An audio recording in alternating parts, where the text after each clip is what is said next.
অন্ধকার ঘরটা নিঃশব্দ। দরজার ফাঁক দিয়ে হালকা আলো এসে পড়ছে শিশুটির নিথর দেহের উপর। মেঝের ঠান্ডা বাতাসে ছুরির ভাঙা হ্যান্ডেলটা কাঁপছে যেন কারোর শ্বাসের সাথে তাল মিলিয়ে। দরজার কাছে দাঁড়ানো সেই তরুণ অলক্ষে ফিসফিস করে বলল, মা, তুমি কি এবার আমাকে ভালোবাসবে? তার চোখে রক্তাক্ত অতীতের প্রতিচ্ছবি, তার ঠোঁটে একটি উদ্দেশ্যহীন চাপা হাসি। চারপাশে ভাসছে শৈশবের পরিত্যক্ত স্মৃতি। আর ঠিক সেই মুহূর্তে দূরে সাইরেনের শব্দ ইট, বালি, সিমেন্টের দেওয়ালে প্রতিধ্বনিত হয়। ছেলেটির ছায়ার মতো মিলিয়ে যায় জানালার দিকে। শুধু থেকে যায় এক অস্থির নিস্তব্ধতা আর এক অমোচনীয় প্রশ্ন, এই খুনি কি জন্মগত, নাকি এই সমাজ তাকে সৃষ্টি করেছে?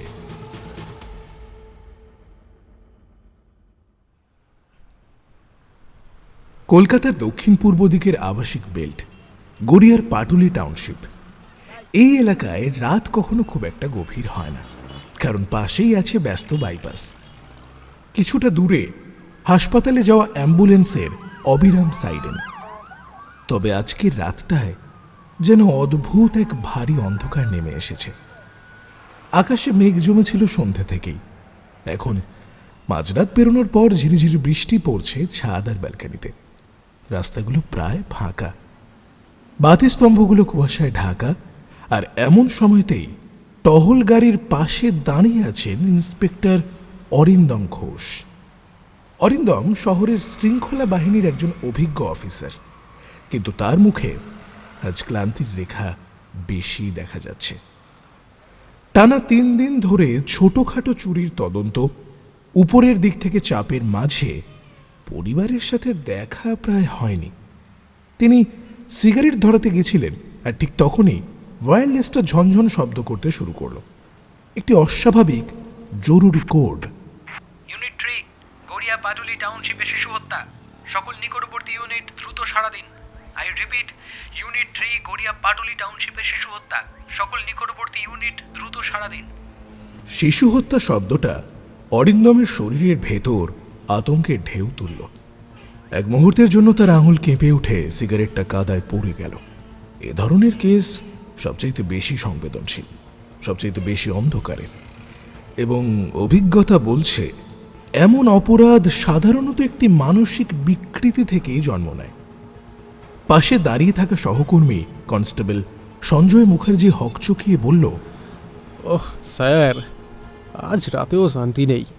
চুরির কেস ছেড়ে এবার আবার। এখন বাড়তি কথা নয় সঞ্জয়, দ্রুত চলো। জিপটা রাস্তা ছাড়তেই বৃষ্টির ফোঁটাগুলো দ্রুত কাছে আঘাত করতে লাগলো, কিন্তু সেদিকে তোয়াক্কা না করেই সঞ্জয় গতি বাড়ালো। এদিকে শহর যেন ঘুমোচ্ছে না।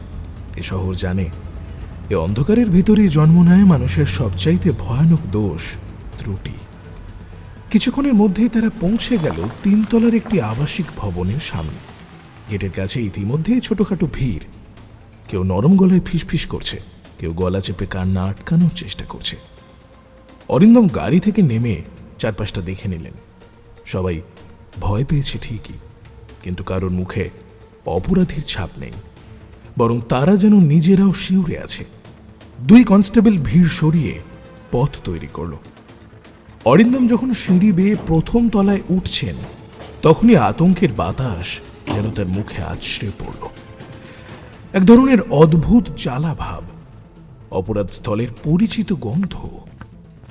তিনি এতদিনের অভিজ্ঞতায় বুঝতে পারলেন ঘরটা ভয়ঙ্কর নীরব। দরজা খোলা, ভেতর থেকে হালকা আলো বাইরে আসছে। অরিন্দম ভেতরে ঢুকতেই তার চোখে পড়ল বিছানার পাশে ছোট শিশুর দেহটা পড়ে আছে। মাত্র 1 বছর বয়স। নরম গালের উপর বৃষ্টির মতো শুকিয়ে আছে অশ্রু। আর তার দেহের পাশে লুটিয়ে পড়ে আছেন শিশুটির মা তনুশ্রী দাস।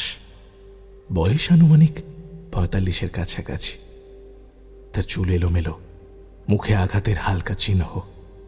মনে হচ্ছে চিৎকার করতে করতে গলা শুকিয়ে গিয়েছে, আর এখন অচেতন অবস্থায় পড়ে আছে। মেঝেতে নিচু হয়ে অরিন্দম হাত দিয়ে ছুরির ভাঙা হাতলটা তুলে দেখলেন, না, ব্লেডটা নেই, শুধু কাঠের হাতলটা ফেটে গেছে। আর সেটা দেখেই সঞ্জয় থমকে গেল। তার ভ্রু কুঁচকে উঠল, তার কণ্ঠে স্পষ্ট বিস্ময়। স্যার, এ দেখুন না, হ্যান্ডেলটা আছে কিন্তু ব্লেডটা নেই। এটা খুব অদ্ভুত একটা ব্যাপার, তাই না স্যার? খুবই অদ্ভুত। এটা দেখে বোঝা যায় হত্যাকারী খুব দ্রুত এবং হিসেব করে কাজ করেছে। এটা কোনো হঠাৎ রাগের ঘটনা নয়। ঘরটায় কোনো লড়াইয়ের চিহ্ন নেই, দরজাও অক্ষত, জানালা বন্ধ, কিন্তু লক ভাঙা নয়। যেন খুনি খুব সহজে ভেতরে ঢুকে তারপর বেরিয়ে গেছে। অরিন্দম চারপাশে নজর বোলাতে বোলাতে তনুশ্রীর গলার দিকে চোখ রাখলেন। না, কোনো দাগ নেই। সে খুনিকে প্রতিরোধ পর্যন্ত করতে পারেনি। সে পরিচিত কাউকে দেখে দরজা খুলেছে। স্যার, আপনি কি সন্দেহ করছেন? ওই পরিবারের মানুষ কেউ কি? আমার প্রথম সন্দেহ পরিবারেরই কেউ। ঠিক সেই সময় ভিড় থেকে একজন কাঁদতে কাঁদতে জানালো, ম্যাডামের আগে থেকেই একটা ছেলে ছিল স্যার, অনেক বছর ধরেই না ওকে খুঁজে পায় না। আচ্ছা, কি নাম ছিল ছেলেটার? ঋদ্ধি ঋদ্ধি দাস। অরিন্দমের মাথার ভেতর মুহূর্তেই কেউ যেন আলো জ্বালিয়ে দিল। নামটা তার মনে পড়ছে। একবার কোনো পুরনো নিখোঁজ ডায়েরির সারণীতে দেখেছিলেন। ছেলেটির বয়স তখন 12, আর এখন কমপক্ষে 18 বা 19। নিখোঁজ হয়ে গেছে? হ্যাঁ স্যার, কেউ জানে না কোথায় গেছে। তনুশ্রীর অর্থাৎ ওর মা আবার দ্বিতীয় বিয়ে করেছিল, তারপর একটি ছেলে সন্তানও হয়, কিন্তু কিন্তু সেই সন্তান হঠাৎ নিখোঁজ হয়ে যায় এবং একই সঙ্গে ওই ছেলেটাকেও আর দেখা যায়নি। অরিন্দম একটু স্তব্ধ হয়ে গেলেন। একটা বিশেষ ধরনের কেসে তিনি এই ধরনের প্যাটার্ন দেখেছেন আগেও। পরিত্যক্ত অবহেলিত শিশুদের মধ্যে এক অদ্ভুত ধরনের গভীর মানসিক ক্ষত তৈরি হয় এবং বাচ্চাদের উপর হিংসা জন্মায় যখন তারা দেখে একজন নতুন সন্তান এসে মায়ের মনোযোগ দখল করে নিয়েছে। অরিন্দমের মনের ভেতর অদ্ভুত এক আতঙ্ক দানা বাঁধল। তিনি সঞ্জয়ের দিকে তাকিয়ে ধীর কণ্ঠে বললেন, এটা এমন কারোর কাজ যে এই শিশুটিকে সরাতে চেয়েছিল, যে মনে করে এই বাচ্চা তার জায়গা দখল করেছে। আপনি কি বলতে চাইছেন? ঋদ্ধি দাস ফিরে এসেছে? অরিন্দম কোনো উত্তর দিলেন না। তিনি তনুশ্রীর পাশে হাঁটু গেড়ে বসলেন। নার্স এসে তাকে স্যালাইন দিচ্ছে। তনুশ্রী আধ চেতন অবস্থায় চোখ খুলে অস্পষ্ট গলায় বলে উঠল,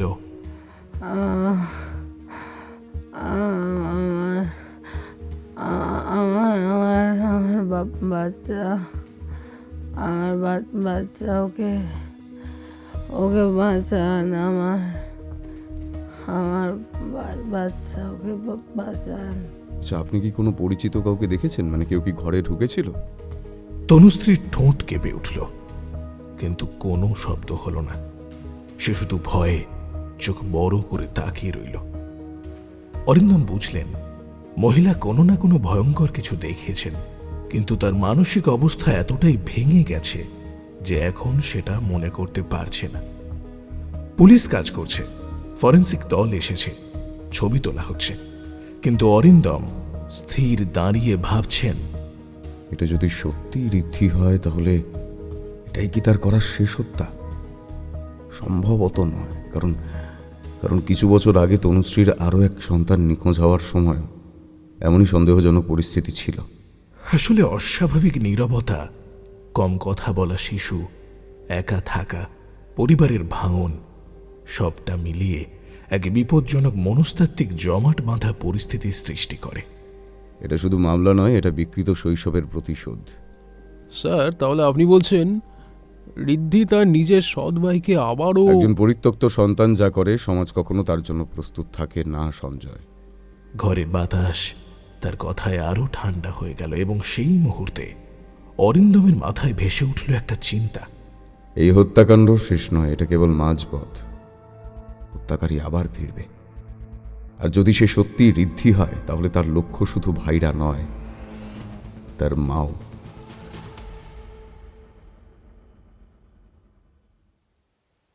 বৃষ্টি থেমে গেছে, কিন্তু বাতাসে এখনো ভিজে কুয়াশার স্রোত। ফ্ল্যাটের ভেতর ফরেন্সিক টিম কাজ করছে। ফ্ল্যাশের আলো বারবার ঝলসে উঠছে। অরিন্দম বারান্দার বাঁ পাশে দাঁড়ানো, সঞ্জয় তার পাশে।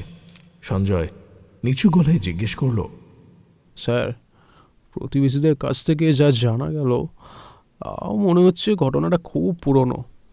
পুরনো কিন্তু শেষ নয়। আচ্ছা, তারা ছেলেটা মানে ওই ঋদ্ধিকে নিয়ে কি বলছে?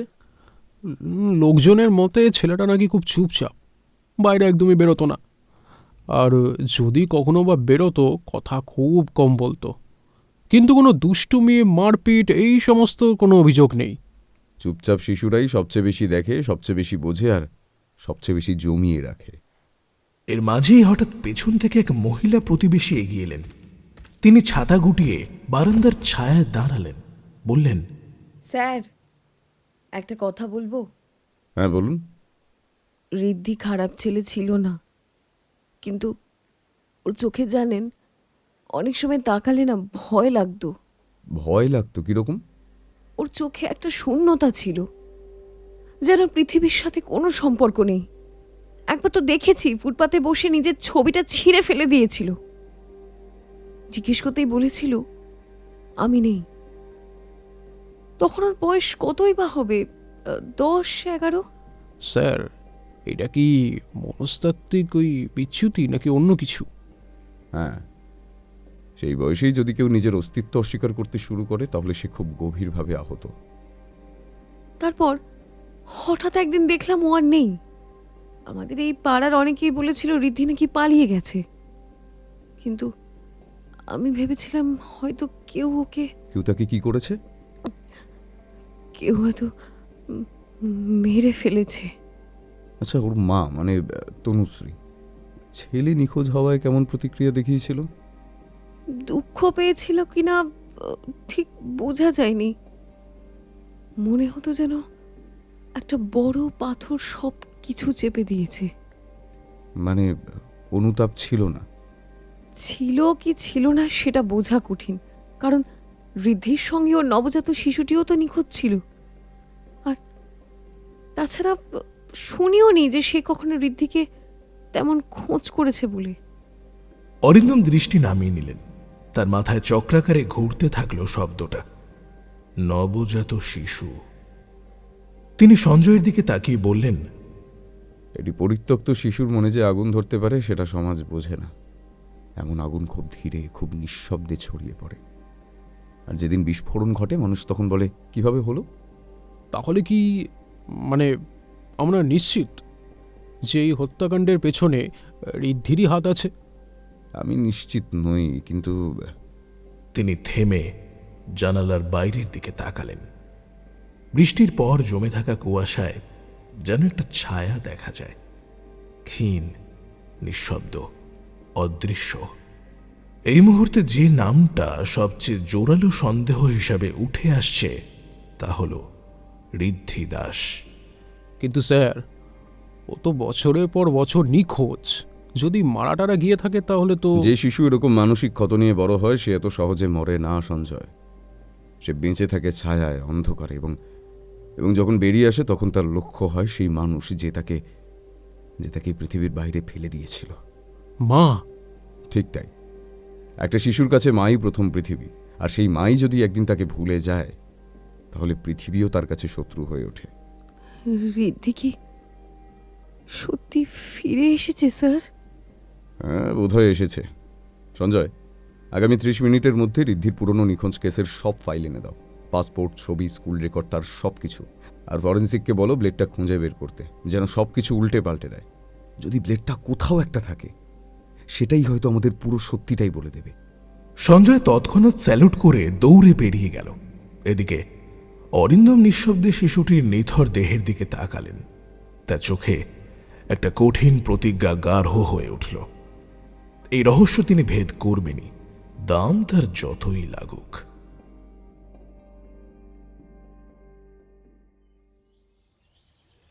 অরিন্দম নীরবে থানায় বসে। সকালে মেঘে ঢাকা সূর্যের আলো চারপাশে এক অদ্ভুত অস্বস্তিকর পরিবেশ তৈরি করে রেখেছে। টেবিলের উপরে ছড়িয়ে থাকা কাগজপত্র ঋদ্ধির কয়েকটি পুরনো ছবি আর নিখোঁজ রিপোর্ট সবকিছুই যেন মৃত নথি নয়, এক জীবন্ত ইতিহাস। স্যার, ছেলেটার শৈশবটা কিন্তু যে কোনো হিন্দি সিনেমার থেকে বেশি অন্ধকার। এই অন্ধকারই মানুষকে বদলে দেয় সঞ্জয়। কিছু মানুষ তা থেকে পালায়, আর কিছু মানুষ অন্ধকারেরই অংশ হয়ে যায়। তিনি ছবিটা দু আঙুলে ধরে দেখলেন ছোট্ট ঋদ্ধি, চোখের ভিতরে অস্বস্তিকর স্থিরতা। সে যেন তাকিয়ে আছে, কিন্তু কোনো দিকে নয়, যেন দুনিয়া তাকে টানে না, আবার সে দুনিয়াকে দেখতে বাধ্য। ঋদ্ধির জন্ম হয়েছিল একটা ভাঙা সম্পর্কের ভেতর নয়, বরং একটা স্বাভাবিক শান্ত সংসারে। তার বাবা অমিতাভ দাস ছিল এক বেসরকারি কোম্পানির ম্যানেজার, আর তার মা তনুশ্রী তরুণী, কর্মরত এবং প্রাণবন্ত। তাদের বিবাহিত জীবন প্রথম কয়েক বছর ছিল সুখের, অন্তত দুপাশের আত্মীয়দের চোখে তাই লাগত। তবে ভিতরে ভিতরে সেই সংসারে জমছিল এক অদৃশ্য ফাটল।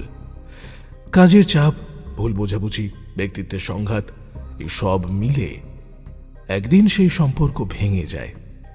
ঋদ্ধির বয়স তখন মাত্র 7। শিশুরা অনেক কিছু বোঝে না, কিন্তু তবুও বোঝে। ঋদ্ধি দেখছিল তার বাবা মা অল্প অল্প করে দূরে সরে যাচ্ছে। বাবার মুখে ক্লান্তি, মায়ের চোখে রাগ, আর কথোপকথনে এক হতাশা। শিশুর মনের ভেতর থই থই করা স্থিরতা একটা অচেনা ঝড়ে ভেঙে পড়ছিল, যার শব্দ শুধুমাত্র সেই শুনতে পেত। তাদের ঘরের ভিতরের ঝগড়াটা ধীরে ধীরে পড়শি ফ্ল্যাটের রুম অবধি শোনা যেতে লাগল। এক এক সময় চিৎকারে ঘর ভরে উঠত। তার ঋদ্ধি কেবল সোফার পেছনে দাঁড়িয়ে লক্ষ্য করত ওর বাবা মাকে, কিন্তু সে মাঝখানে কথা বলার সুযোগ পেত না। বড়দের যুদ্ধের মাঝে শিশুরা থাকে কেবল নীরব দর্শক হয়ে, অসহায়।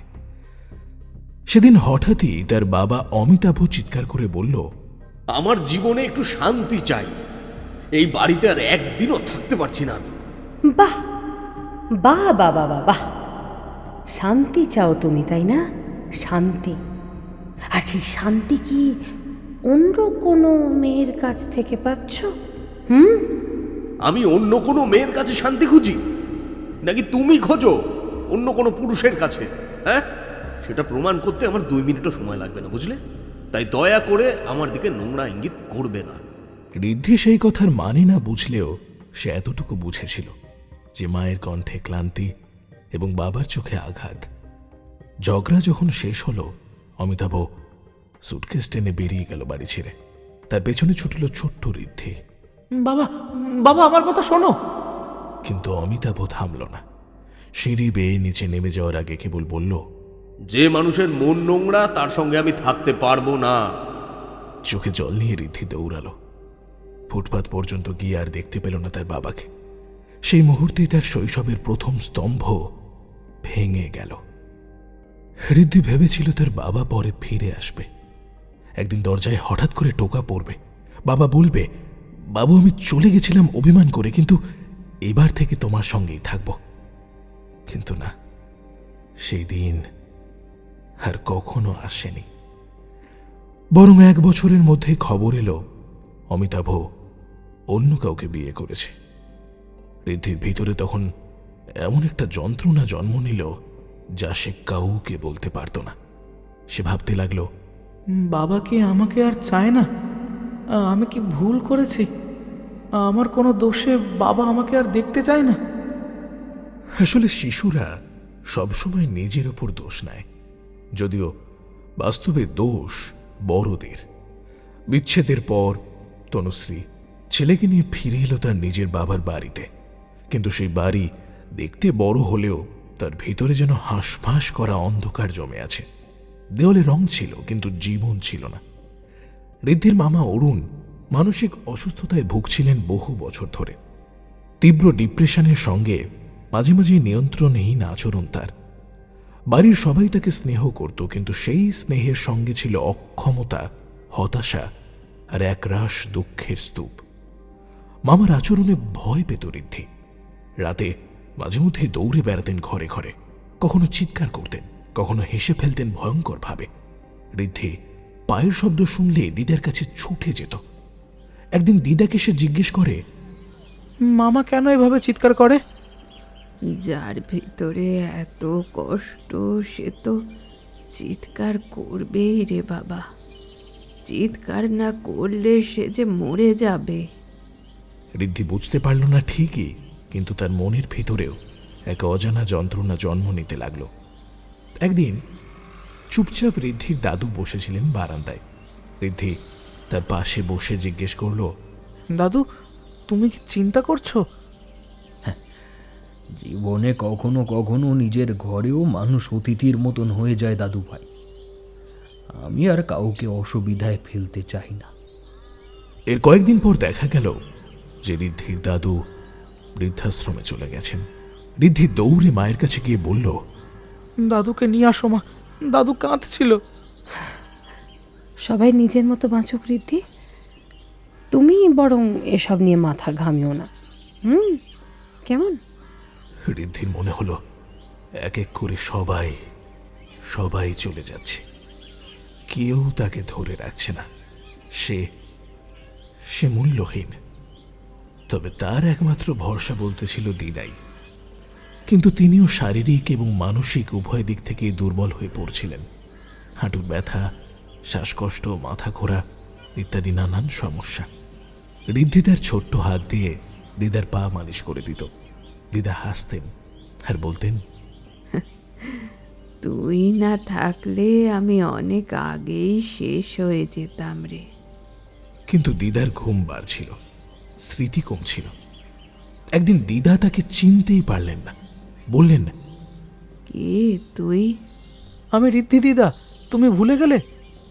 ও ঋদ্ধি, তুই কি সত্যি আমার নাতি? ঋদ্ধি ভেঙে পড়েছিল। তার শেষ আশ্রয় ক্রমশ সরে যাচ্ছিল এই ভেবে। অন্যদিকে তনুশ্রী দিনে দিনে আরো ব্যস্ত হয়ে পড়ল। নতুন চাকরি, নতুন বন্ধুরা, নতুন জীবন, সবকিছুই যেন তার পুরনো সন্তানকে ছাপিয়ে যেতে লাগলো।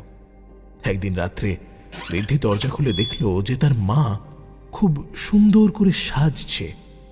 ঋদ্ধি জিজ্ঞেস করল, মা, তুমি প্রতিদিন এত বাইরে যাও কেন বলো তো? অফিস, অনুষ্ঠান এগুলো তো থাকবেই। আর জীবনটা কি শুধু তোমার চারপাশে ঘুরবে? তুমি কি আমাকে আর ভালোবাসো না? এই ওসব নাটক করো না তো, প্লিজ ওসব নাটক করো না। আমি তোমার মা, আমি কি তোমাকে ভালোবাসবো না? What is this?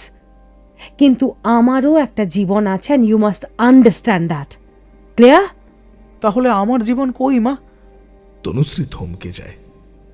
নিজের ছেলেকে সে কোনো উত্তর দিল না। ঋদ্ধি ঘরে ফিরে গিয়ে বিছানায় শুয়ে ছাদের দিকে তাকিয়ে থাকলো কেবল। সে ছোট্ট ঋদ্ধির মনে তখন জন্ম নিল প্রথম অন্ধকার প্রশ্ন, আমি কি সত্যি কারোর জন্য দরকারি নই? এক বিকেলে তনুশ্রী কারোর সাথে ফোনে কথা বলছিল আর খুব হাসছিল। সেই হাসির আওয়াজ পাশের ঘর অবধি শোনা যাচ্ছিল, যেখানে ঋদ্ধি তার দিদার মাথার কাছে বসে ওষুধ দিচ্ছিল। হঠাৎই দিদা একটু নড়ে বললেন, ঋদ্ধি, কেউ তোকে দেখছে। কে? দিদা ঘরের কোণে তাকালেন, যেখানে অন্ধকার, ধুলোয় ভরা পুরনো ফাইল, ভাঙা চেয়ার, জীর্ণ সুটকেস। কিন্তু সে ছায়ার দিকে তাকিয়ে দিদা আবারও বললেন, ও তোর বেদনা দেখে তোর ভেতরে ঢুকছে। ঋদ্ধির গা কেঁপে ওঠে। সে জানে দিদা অসুস্থ, কিন্তু কথাগুলো অদ্ভুতভাবে সত্য মনে হলো তার। তনুশ্রী তখন পাশের ঘর থেকে ডেকে উঠল, এই ঋদ্ধি, ঋদ্ধি শোনো, তুমি দিদাকে ওষুধ দিলেই হলো, আমার কাছে এখন এসো না। ঋদ্ধি তাকিয়ে রইল ছায়ার দিকে, আর তার মনে কোনো এক অদ্ভুত উপলব্ধি জমে উঠল। আমি একা একা মানুষও বিপজ্জনক হতে পারে।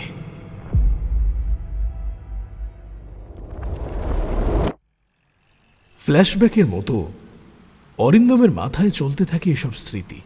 তিনি যেন নিজের চোখের সামনে ঋদ্ধির শৈশব দেখতে পাচ্ছিলেন। পাশে সঞ্জয় চুপচাপ দাঁড়িয়েছিল। সে জিজ্ঞেস করল, আচ্ছা স্যার, আপনি কি মনে করেন ঋদ্ধির এই ভাঙা শৈশবই কি তাকে হত্যাকারী বানিয়েছে? হ্যাঁ, সম্ভব। কিন্তু আমরা এখনো জানি না সে বেঁচে আছে কিনা।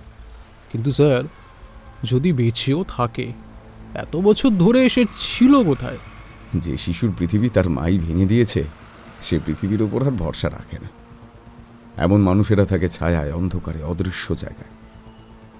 আর যখন তারা ফিরে আসে, তখন তাদের ফিরে আসার উদ্দেশ্য একটাই, আঘাত। সেই মানুষকে আঘাত করা যার কারণে তারা ভেঙে পড়েছিল। তাহলে তনুশ্রী দাসী কি ঋদ্ধির পরবর্তী লক্ষ্য নাকি? হ্যাঁ, যদি ঋদ্ধি জীবিত থাকে, তার জীবনের ভাঙন এখন আর শুধু বেদনা নয়, এটা পরিণত হয়েছে প্রতিশোধে। কিছু বছর আগে সে খুন করেছিল প্রথম ভাই সুজয়কে, আর এখন দ্বিতীয় জনকে। আর এই প্রতিশোধ খুব নীরবে ঘটতে পারে খুনের মাধ্যমে। বাইরে তখন আবারও বৃষ্টি শুরু হয়েছে। জানালার কাছেই টুপটাপ শব্দ। অরিন্দমের ভিতরেও অদ্ভুত এক অস্বস্তি, যেন কোনো ছায়া অন্ধকার থেকে তাকে দেখছে, এবং সেই ছায়ার নামই ঋদ্ধি।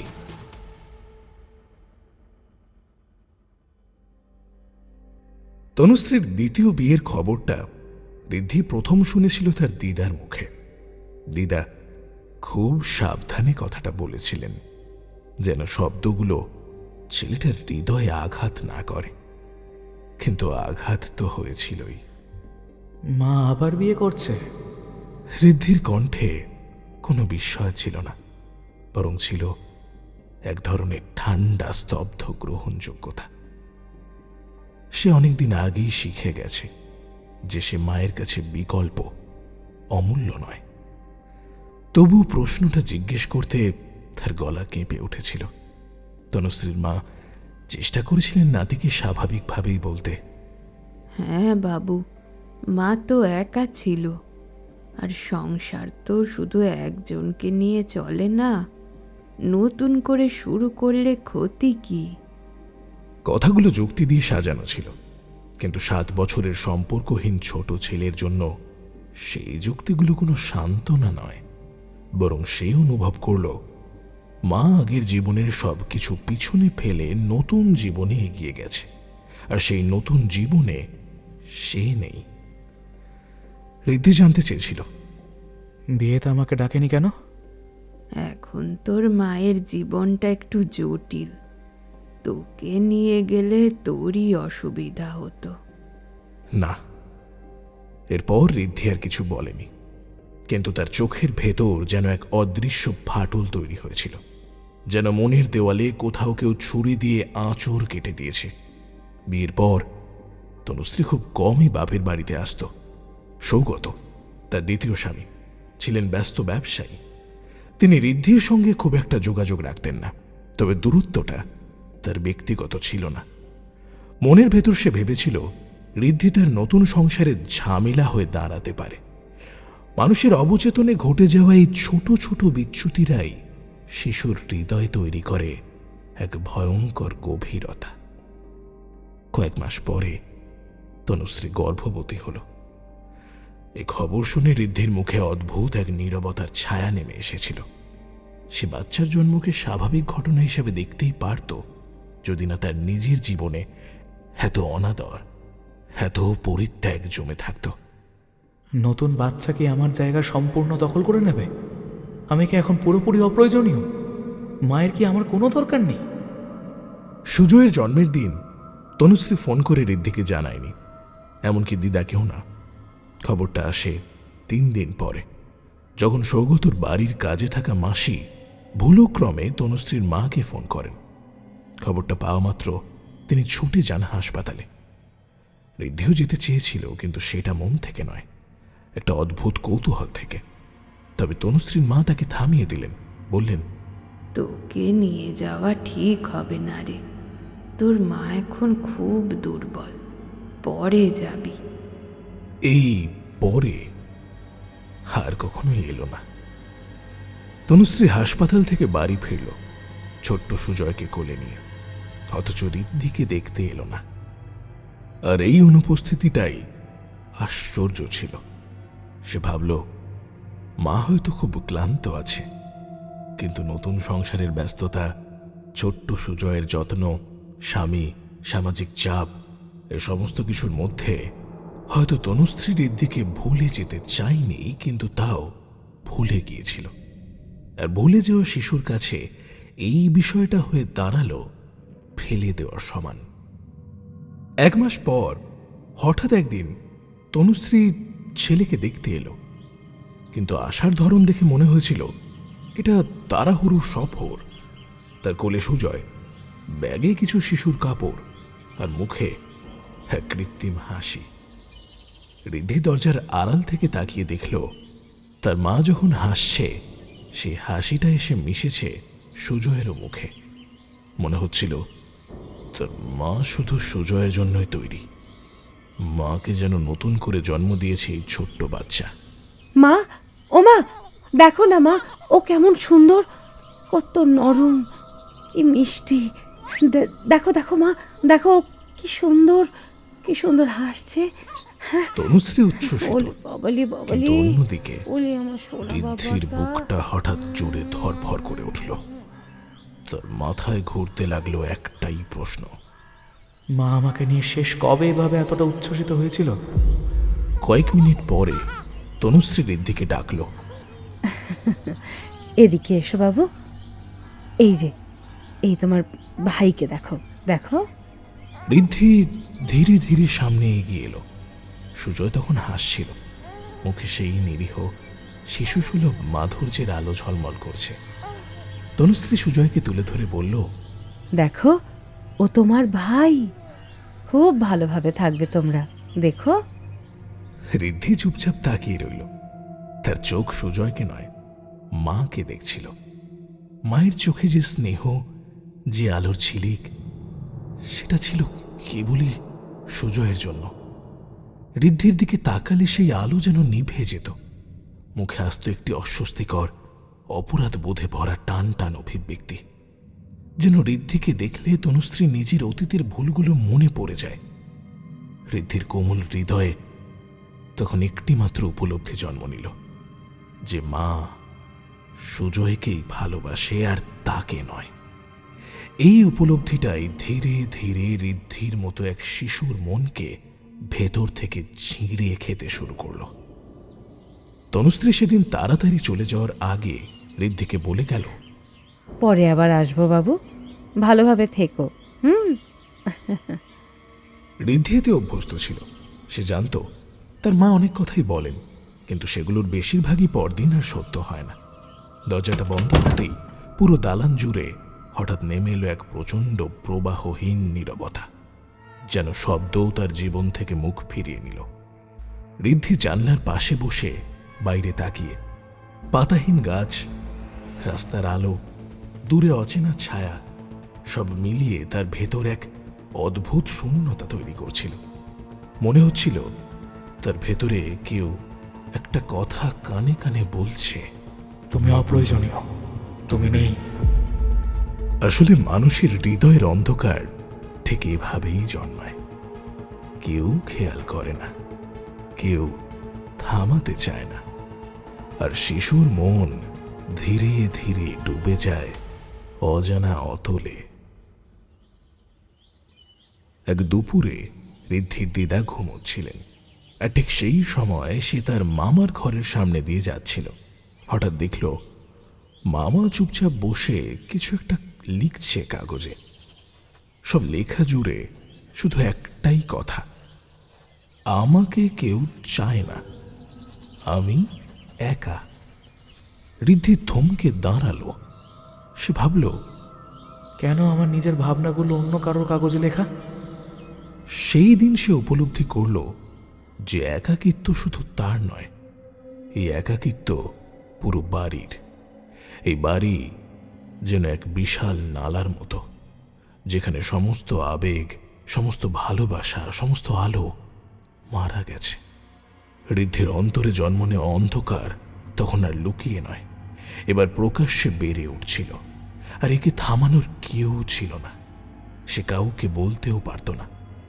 মা তো ব্যস্ত, আর মামা সে তার নিজের যন্ত্রণার জগতে বন্দী, আর একমাত্র দিদা, সেও ক্লান্ত। অতএব সে একাই ডুবে যাচ্ছিল ওই অন্ধকারের মধ্যে। তনুশ্রী হঠাৎ একদিন তার মাকে ফোন করে বলল, মা, রিদ্ধিকে আমাদের ফ্ল্যাটে একটু নিয়ে এসো তো, ওর সঙ্গে দেখা করতে চাই। তনুশ্রীর মা ভাবলেন মা ছেলের মাঝে হয়তো সম্পর্কটা একটু গলে যাবে। তিনি রিদ্ধিকে সাজিয়ে নিয়ে গেলেন সৌগতদের নতুন ফ্ল্যাটে।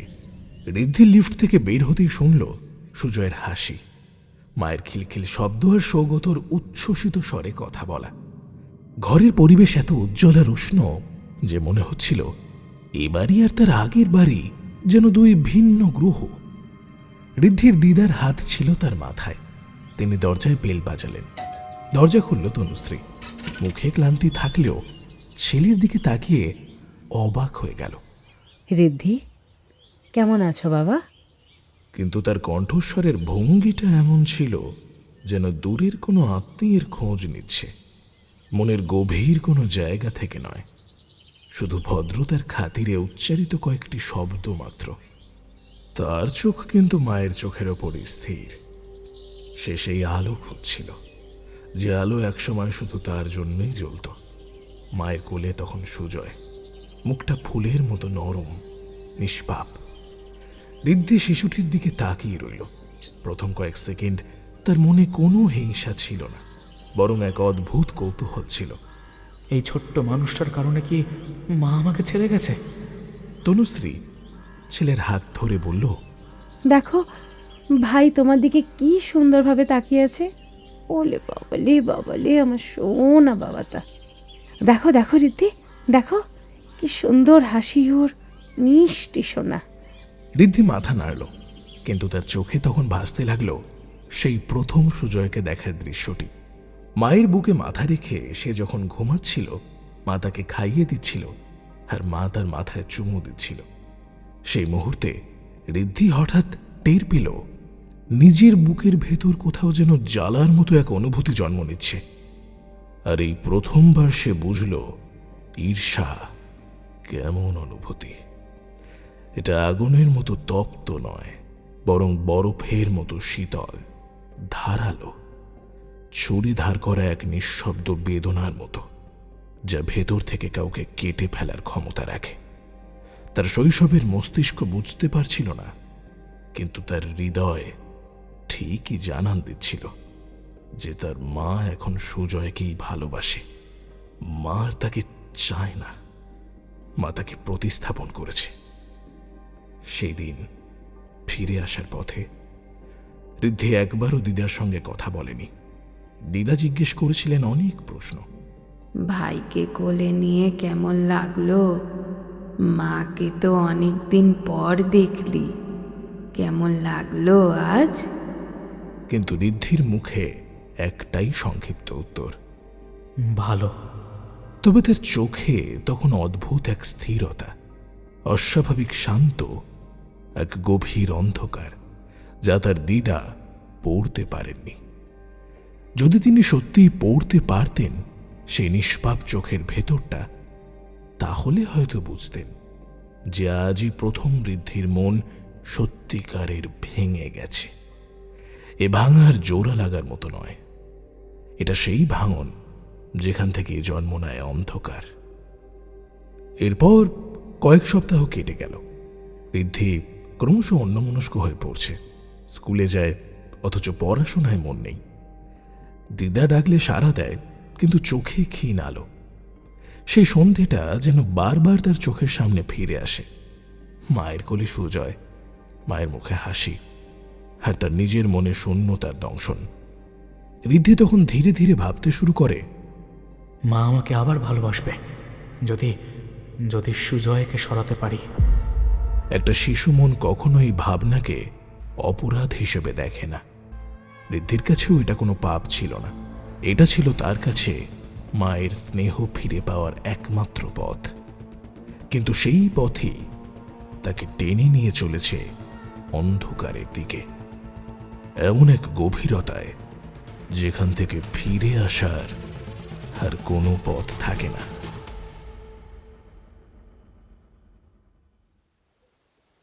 সেদিন সন্ধ্যের আকাশ ছিল অস্বাভাবিক নীরব। বর্ষার পরের গুমোট আলোটাও যেন বাড়ির অন্দরমহলে অদ্ভুত অস্বস্তির ছায়া ফেলছিল। তনুশ্রী ব্যস্ত দিনের শেষে বেশ ক্লান্ত হয়ে লিফট থেকে বেরিয়ে নিজের ফ্ল্যাটের দিকে এগোচ্ছিল। সে সুজয়ের জন্মের পর চাকরি ছেড়ে দিয়েছে, কিন্তু সংসারের চাপ ছিল আগের চাইতেও বেশি। আজ সারাদিন একদম বিশ্রাম পায়নি, তবুও তার মুখে একটি ক্লান্ত আনন্দের হাসি ছিল, কারণ বাড়িতে তার ছোট্ট সুজয় অপেক্ষা করছে। মাকে দেখলেই সে হাত বাড়িয়ে হাসে। তনুশ্রীর দিনের সব দুঃখ মিলিয়ে যায় সেই হাসিতে। সে দরজার সামনে দাঁড়িয়ে কলিং বেল টিপল, কিন্তু ভেতর থেকে কোনো সাড়া এলো না।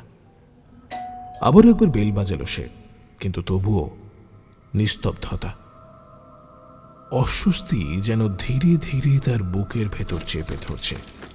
ব্যাগ থেকে চাবি বের করে তালায় ঢুকিয়ে ঘোরাতেই দরজাটা সশব্দে খুলে গেল।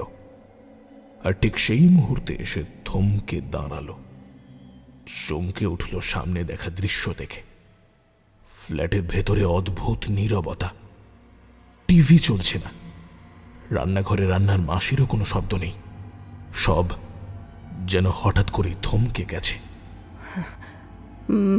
মাসি, মাসি, মাসি, মাসি, মাসি, মাসি, সুজা শোনা, আমার ছেলে সুজা কোথায়? তনুশ্রীর গলা কেঁপে উঠল। সে কারোর কোনো উত্তর পেল না। ফলে সে দ্রুত ঘরের ভেতর ঢুকে দেখল লিভিং রুমের সোফার পাশে সুজয়ের ছোট্ট খেলনা ট্রেনটা পড়ে আছে। হুইল ঘুরছে, অথচ সুজয় নেই। তনুশ্রী নিজের মনে ভাবল, ও হে, এটা তো ওর থেকে সহজে পড়ে যাওয়ার কথা নয়। মনে হচ্ছে হঠাৎ করে ও ট্রেনটা ফেলে কোথাও চলে গেছে, কিন্তু কি করে? অস্বস্তিতে চোখ সরু করে সে রান্নাঘরের দিকে তাকালো এবং দেখতে পেল ফ্রিজের দরজাটা আধ খোলা। টেবিলের উপর পড়ে আছে রান্নার মাসির অ্যাপ্রন। তনুশ্রী দ্রুত সুজয়ের ঘরের দিকে এগোলো। দরজা অর্ধেক খোলা, ভেতরে অন্ধকার। সুজয়, সুজয়, সুজয় কোথায়? আমার সোনা সুজয় কোথায়? সোনা আলোটা জ্বালালো সে। ঘরের ভেতরে নিস্তব্ধতা, কিন্তু বিছানাটা খালি। কম্বলের ভাঁজগুলো এলোমেলো। মেঝেতে একটা রঙিন খেলনা পড়ে আছে, তাতে লেগে রয়েছে দাগ, যেন লাল রঙের। তনুশ্রীর বুকের ভেতর ধক করে উঠল। সে কাছে গিয়ে দেখল রং নয়, সেটা সামান্য হলেও রক্ত। ওই মুহূর্তে সে এতটাই আতঙ্কিত হয়ে পড়েছিল যে কাছে পড়ে থাকা জিনিসগুলো সে খেয়ালই করেনি। সেখানে পড়েছিল একটি ছোট্ট ছুরির খাপ, বিছানায় পায়ের কাছে পড়ে থাকা সাদা কাপড়, আর জানলাটা সামান্য খোলা। তার চোখে শুধু সুজয়, শুধুই তার নিখোঁজ হওয়া। সে পুরো ফ্ল্যাট ঘুরে ফেলল তন্ন তন্ন করে, বারান্দা, স্টোর রুম, বাথরুম, কিন্তু না, কোথাও নেই। তনুশ্রী ফোনটা তুলে ঝট করে সৌগতকে কল করলো। হ্যালো, হ্যালো, সৌগত, সৌগত, তাড়াতাড়ি ফ্ল্যাটে ফেরো প্লিজ, প্লিজ। আমাদের সুজয় নেই কোথাও, ওকে খুঁজে পাওয়া যাচ্ছে না। কি বলছো? রান্নার মাসি কোথায়? জানি না, বাড়িতে কেউ নেই, শুধু শুধু রক্ত। কথাটা বলতেই সে নিজের মুখ চেপে ধরল। শব্দটা বের হয়ে গেছে, কিন্তু সে বিশ্বাস করতে পারছে না।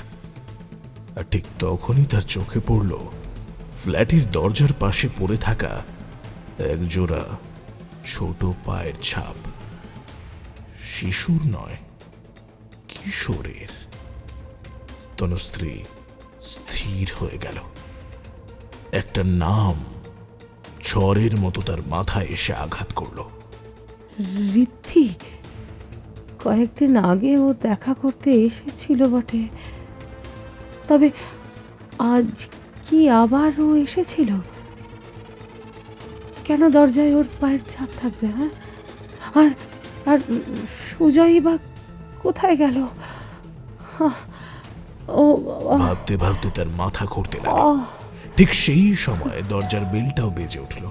সে তড়ি ঘড়ি নিজেকে সামলে দৌড়ে গিয়ে দরজাটা খুলল। দেখল তার সামনে দাঁড়িয়ে আছে সৌগত, মুখ ফ্যাকাশে, চোখ আতঙ্কে বড় হয়ে গেছে। সৌগত হাঁপাতে হাঁপাতে জিজ্ঞেস করলেন, কি কি হয়েছে? তনুশ্রী শব্দহীনভাবে হাত তুলে বিছানার দিকে দেখালো। ছুরির খাপ, খেলনা, রক্তের দাগ। সবকিছু দেখে এক মুহূর্তের জন্য সৌগতর নিঃশ্বাস থমকে গেল, গলা শুকিয়ে এলো। তবু কাঁপা স্বরে বললেন, সুজয়কে কেউ নিয়ে গেছে? কেউ না না না না,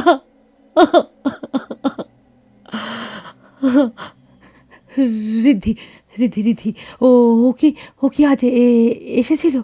আজ এসেছে? হ্যাঁ, ঋদ্ধি, তুমি তুমি কি বলছো? একটা 11 বছরের ছেলে, ও কি করবে? ওর চোখের দিকে সেদিন তাকিয়েছিলাম।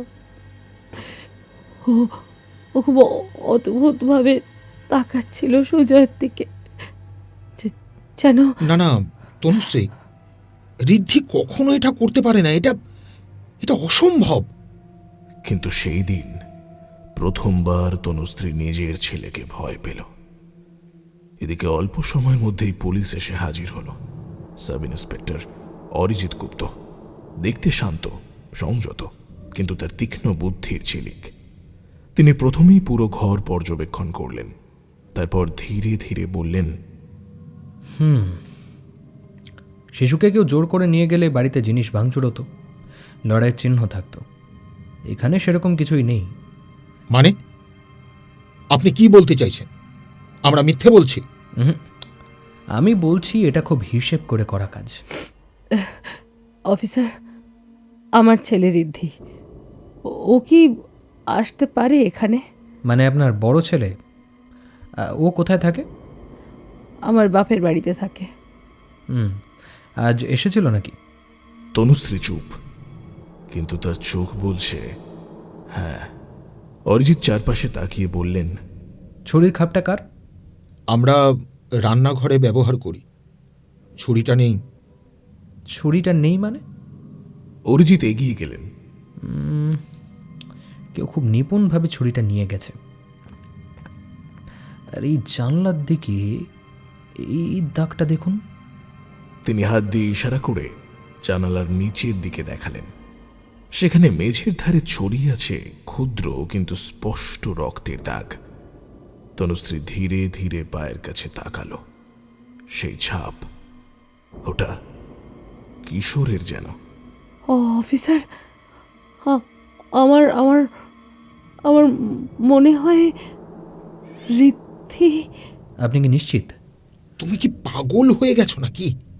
একটা শিশুকে সন্দেহ করছো? সন্দেহ নয়, অনুসন্ধান। ছেলেটার পায়ের ছাপ এই ঘরে আছে, এটাই এখন সবচেয়ে বড় তথ্য। এদিকে রাত বাড়ছে। বাড়িতে পুলিশ, প্রতিবেশী, আতঙ্কিত মানুষজন ভিড় করছে। তনুশ্রীর সেই সব গুঞ্জন শুনে দম বন্ধ হয়ে আসছিল। প্রত্যেকটা কথাই তার বুকের ওপর পাথরের মতো পড়ছিল। ঠিক তখনই সাব ইন্সপেক্টর অরিজিৎ এসে বললেন, ম্যাডাম, আমরা ঋদ্ধিকে খুঁজে পাচ্ছি না। সে আজ আপনার বাপের বাড়ি থেকেও বেরিয়ে গেছে। ওইটুকু ছেলের হাতে মোবাইল নেই, তাই যোগাযোগ করা একেবারে অসম্ভব। তাই একটা কথা নিশ্চয়তা দিয়ে বলতে পারি, যদি সে সত্যি এখানে এই ঘটনাটা ঘটিয়ে থাকে, আমরা তাকে খুঁজে বার করবই।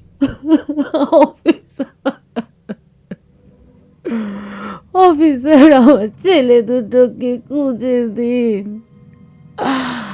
আমার দুজনকেই চাই, আমার দুজনকেই চাই। আমরা খুঁজছি ম্যাডাম, কিন্তু আপনাকে শক্ত থাকতে হবে।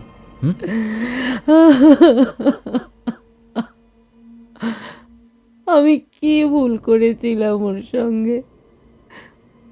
মা হিসেবে কি আমি ব্যর্থ? আমার ছেলে ঋদ্ধি, সে কি এমন করতে পারে? হ্যাঁ, মানুষের ভিতরের অন্ধকার কখন জেগে ওঠে তা কি কেউ জানে ম্যাডাম? সেই রাতেই একটি খবর আসে।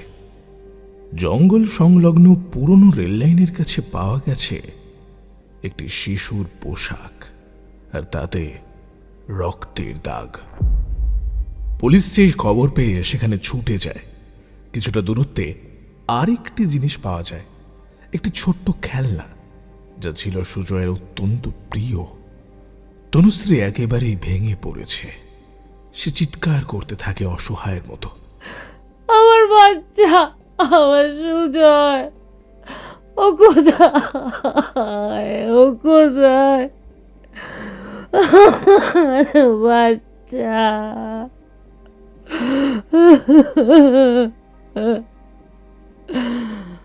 সৌগত তাকে ধরে রাখলেন, কিন্তু তার নিজের চোখও লাল হয়ে উঠেছে।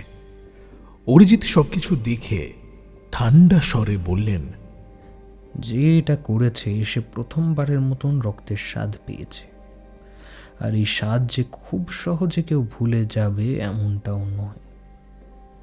যে সুজয়কে নিয়ে গেছে সে এখন পালিয়ে গেছে অন্ধকারে, আর ঋদ্ধিও নিখোঁজ। এই দুই বাক্যের মাঝখানে দাঁড়িয়ে আছে একটি জন্ম নেওয়া অপরাধীর প্রথম রাত, একটি শিশু মনের ভেতর ধীরে ধীরে ফুটে ওঠা অন্ধকারের প্রথম চিহ্ন, এবং তনুশ্রীর জীবনের সবচাইতে ভয়ঙ্কর মুহূর্ত। সেই রাতের পর ঋদ্ধির আর কোনো খোঁজ পাওয়া যায়নি। সে হারিয়ে গেছে এই কথাটা পুরোটা সত্য নয়, কারণ সে হারায়নি, সে কেবল জন্ম নিয়েছে অপরাধের অন্ধকারে।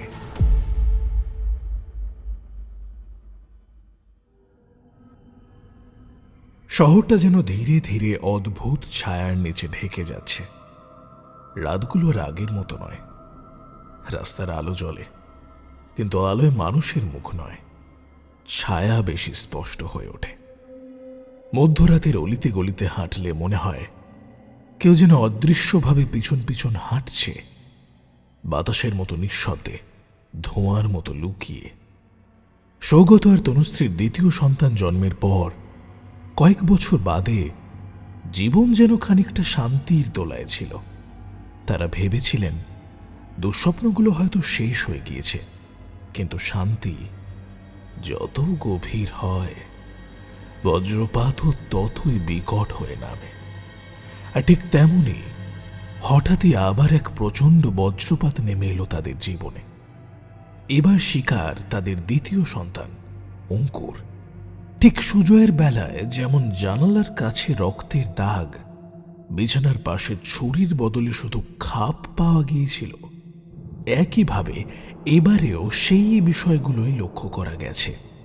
তফাৎ বলতে শুধু সুজয়ের মৃতদেহ পাওয়া যায়নি, আর এবার অঙ্কুরের দেহ ঘরের মধ্যেই পাওয়া গেছে। আর কোনো লড়াইয়ের চিহ্ন নেই। সবকিছু এত নিখুঁতভাবে করা যেন খুনি একজন ছায়া, যে আসে, হত্যা করে এবং নিঃশব্দে অদৃশ্য হয়ে যায়। ইন্সপেক্টর অরিন্দম রায় তাই আগের সুজয় হত্যা মামলার তদন্তকারী অফিসার অরিজিৎ গুপ্তর কাছ থেকে কেস সম্পর্কিত সমস্ত তথ্য সংগ্রহ করতে লাগলেন। সুজয়ের মৃতদেহ পাওয়া গিয়েছিল এক পুরনো পরিত্যক্ত কারখানার ভেতর, পচা গলা, বিকৃত অবস্থায়।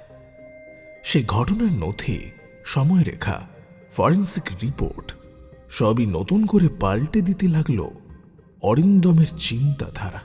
আর আজ নতুন তথ্যগুলোর সঙ্গে পুরনো স্মৃতিগুলো মিলিয়ে নিতে নিতে অরিন্দমের বুকের ভেতর যে সন্দেহ বহু বছর ধরে নিঃশব্দে ঘুমিয়েছিল তা আবারও জেগে উঠল। ঋদ্ধি দাস বেঁচে আছে। রাত 2টো। অরিন্দম ডেস্কে মাথা নিচু করে বসে আছেন। চোখের সামনে ছড়িয়ে রাখা অগণিত ছবি, সুজয়ের বিছানায় রক্তের দাগ, সিসিটিভি ফুটেজের স্ক্রিনশট এবং নতুন হত্যার ঘটনাস্থলের ভয়ানক নিস্তব্ধ ছবি। তিনি ধীরে ধীরে দুটি কেসের ছবি পাশাপাশি সাজালেন।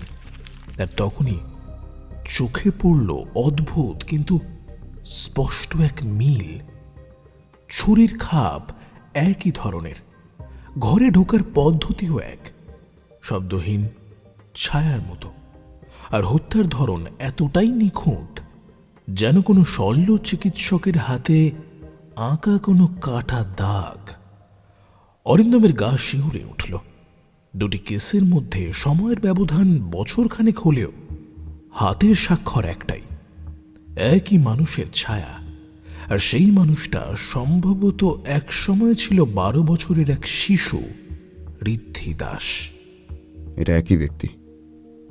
কেউ সুনির্দিষ্টভাবে শিখেছে কিভাবে বাড়িতে ঢুকতে হয়, কোনো শব্দ না করে হত্যা করতে হয়। স্যার, আপনি কি বলতে চাইছেন যে ঋদ্ধি দাস এখনো বেঁচে আছে? ও মারা গেলে দেহ পাওয়া যেত। পুলিশ, এনজিও, নানান অনুসন্ধান দল কেউ ওর দেহ খুঁজে পায়নি। কিন্তু স্যার, একটা 18-19 বছরের ছেলে কি এরকম প্রশিক্ষিত খুন করতে পারে? মানুষের শৈশব যদি অন্ধকারে ডুবে যায় তাহলে তার ভবিষ্যৎ আলোতে বড় হতে পারে না। বছর কয়েক আগে সুজয়ের কেসে তিনি সক্রিয়ভাবে তদন্ত না করলেও সাব ইন্সপেক্টর অরিজিৎ গুপ্তর দেওয়া তথ্য অনুযায়ী তখন যথেষ্ট প্রমাণের অভাবে তারা ঋদ্ধিকে আটকাতে পারেননি। আজ অরিন্দমের মনে হচ্ছে হয়তো মামলাটিকে আরও কিছুদিন সময় দিয়ে পরিপূর্ণভাবে শেষ করা উচিত ছিল। স্যার, আমি নিশ্চিত এই ভাইকেও ঋদ্ধি খুনটা করেছে। ঠিক তাই, কারণ খুন তার কাছে এখন এক ধরনের মুক্তি। অরিন্দম জানালার দিকে তাকালেন। জানালার কাছে বাইরে শহরের আলো প্রতিফলিত হচ্ছে। ঝড় উঠেছে দূরে কোথাও, বাতাসে এক অস্বস্তির শীতলতা। শৈশবে ছেলেটা দেখেছে বাবা মা আলাদা হয়ে গেছে, মা তাকে এড়িয়ে গেছে, নতুন সন্তানকে বেশি ভালোবেসেছে। দিদা মারা গেছে, মামা পাগলা গারদে। শিশু বয়সেই সে শিখেছে ভালোবাসা মানেই ছলনা, স্নেহ একটা ভাওতা, আর সেই ঈর্ষাই তাকে প্রথম হত্যা করতে বাধ্য করেছিল। আপনি বলতে চাইছেন ও এখন সিরিয়াল কিলার? অরিন্দম কথা না বলে সিসিটিভির একটা ফুটেজ চালু করলেন। রাত 1:25, অন্ধকার গলি। হঠাৎ ফ্রেমে দেখা গেল একটা ছায়া। ছায়াটা যেন মানুষের থেকেও নিঃশব্দ। এগিয়ে যায় ধীরে, কিন্তু পদক্ষেপের কোনো শব্দ নেই। চালচলন অস্বাভাবিক ঠান্ডা, অসামান্য নিয়ন্ত্রণে ভরা। সেই দৃশ্য দেখে সঞ্জয় কেঁপে উঠল। এটা কি মানুষ? হ্যাঁ, মানুষই, কিন্তু মানুষের মতো জীবন নয়, ছায়ার মতো। ফুটেজে ছায়াটা কিছু দূর হাঁটার পর একবার মাথা ঘুরিয়ে ক্যামেরার দিকে তাকায়। দুটি চোখ যেন অস্বাভাবিকভাবে শূন্য। মানুষের চোখে যত অনুভূতির ছায়া দেখা যায়, এই চোখে যেন তা নেই। এই চোখ দুটো যেন কাঁচের মতো নির্বিকার, শীতল।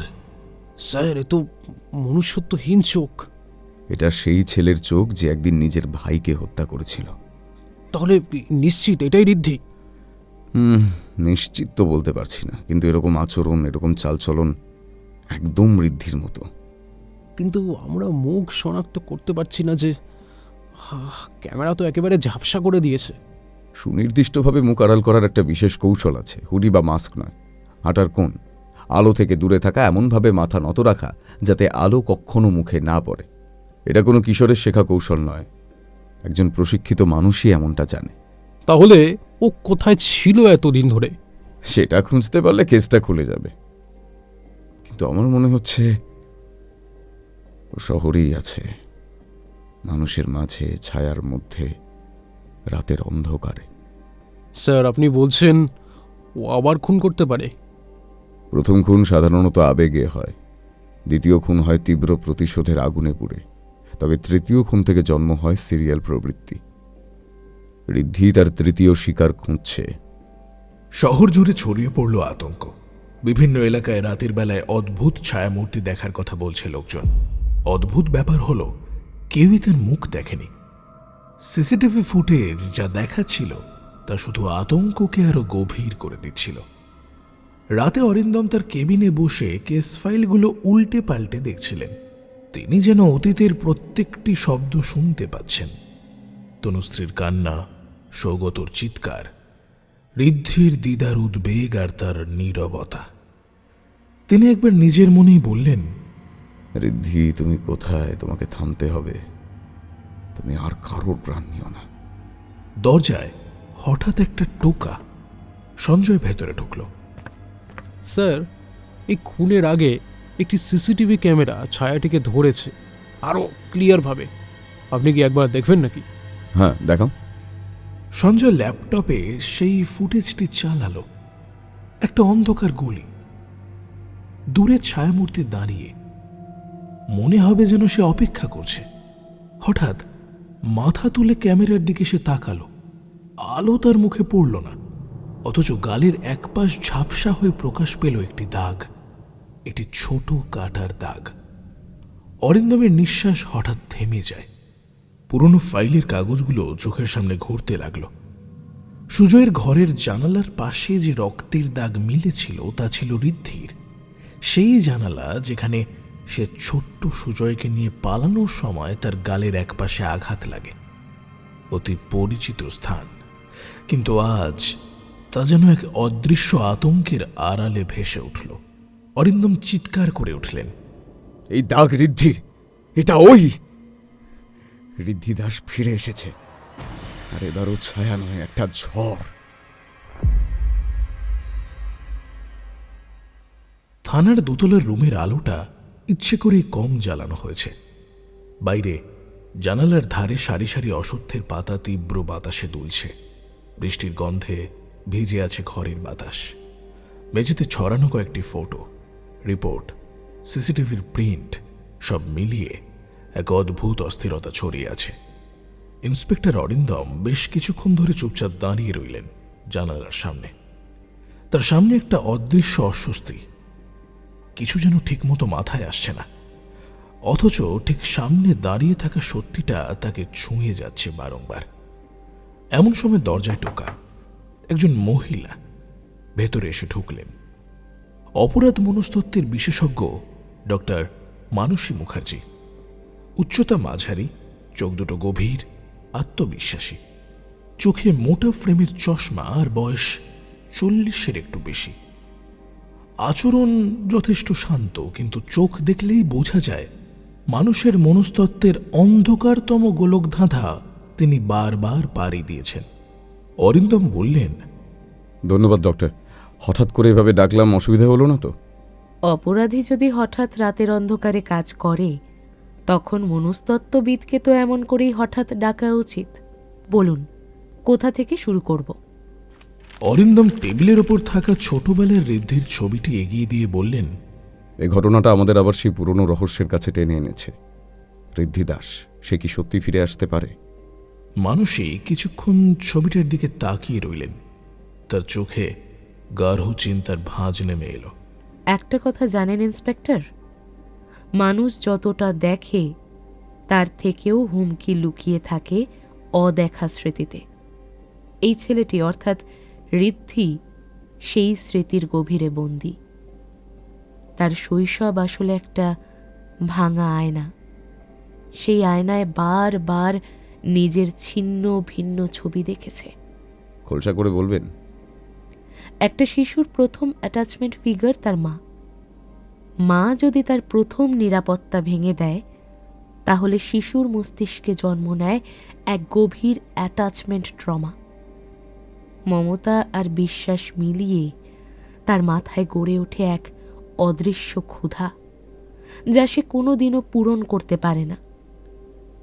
ঋদ্ধি তার মাকে হারিয়েছিল জীবিত অবস্থায়। মা তাকে রেখেছিলেন ঠিকই, কিন্তু কখনোই গ্রহণ করেননি। তারপর যখন নতুন ভাই জন্মালো, ঋদ্ধির ভেতরে প্রথম যে অনুভূতিটা জন্ম নিল তা হিংসা নয়, অস্তিত্ব ভয়। সে বুঝেছিল যে সে আর দরকারি নয়, তার জায়গা দখল হয়ে গেছে। তাই সে সুজয়কে মেরে ফেলেছিল। হ্যাঁ, কিন্তু সেটা শুধু খুন ছিল না। ওর কাছে সেটা প্রতিশোধও নয়, বরং মাকে ফিরে পাওয়ার এক মরিয়া বিকৃত চেষ্টা। এখানেই ওর মনের প্রকৃত ভাঙনটা লুকিয়ে আছে। ও ভেবেছে ছোট ভাই নেই মানে মা আবার ওর দিকে ফিরবে।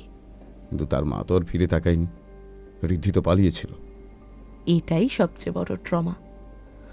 খুন করেও সে যা চেয়েছিল তা পায়নি, অর্থাৎ তার মস্তিষ্ক বুঝেছে মাকে পেতে হলে আরও বড় শাস্তি দিতে হবে। এরপর সে অদৃশ্য হয়ে গেছে। সম্ভবত কোনো দালান কোণায়, গুদামে, রাস্তায়, রেল স্টেশনে কেটেছে তার বছরগুলো, একলা, মানুষের চোখে অদৃশ্য হয়ে। আর সেই সময় তার ট্রমা তাকে মনুষ্যত্বের থেকে দূরে সরিয়ে দিয়েছে।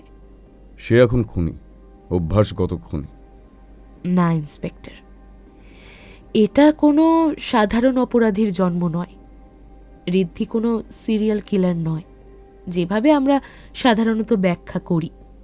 সে একজন অ্যাটাচমেন্ট বেসড প্যারানয়েড কিলার।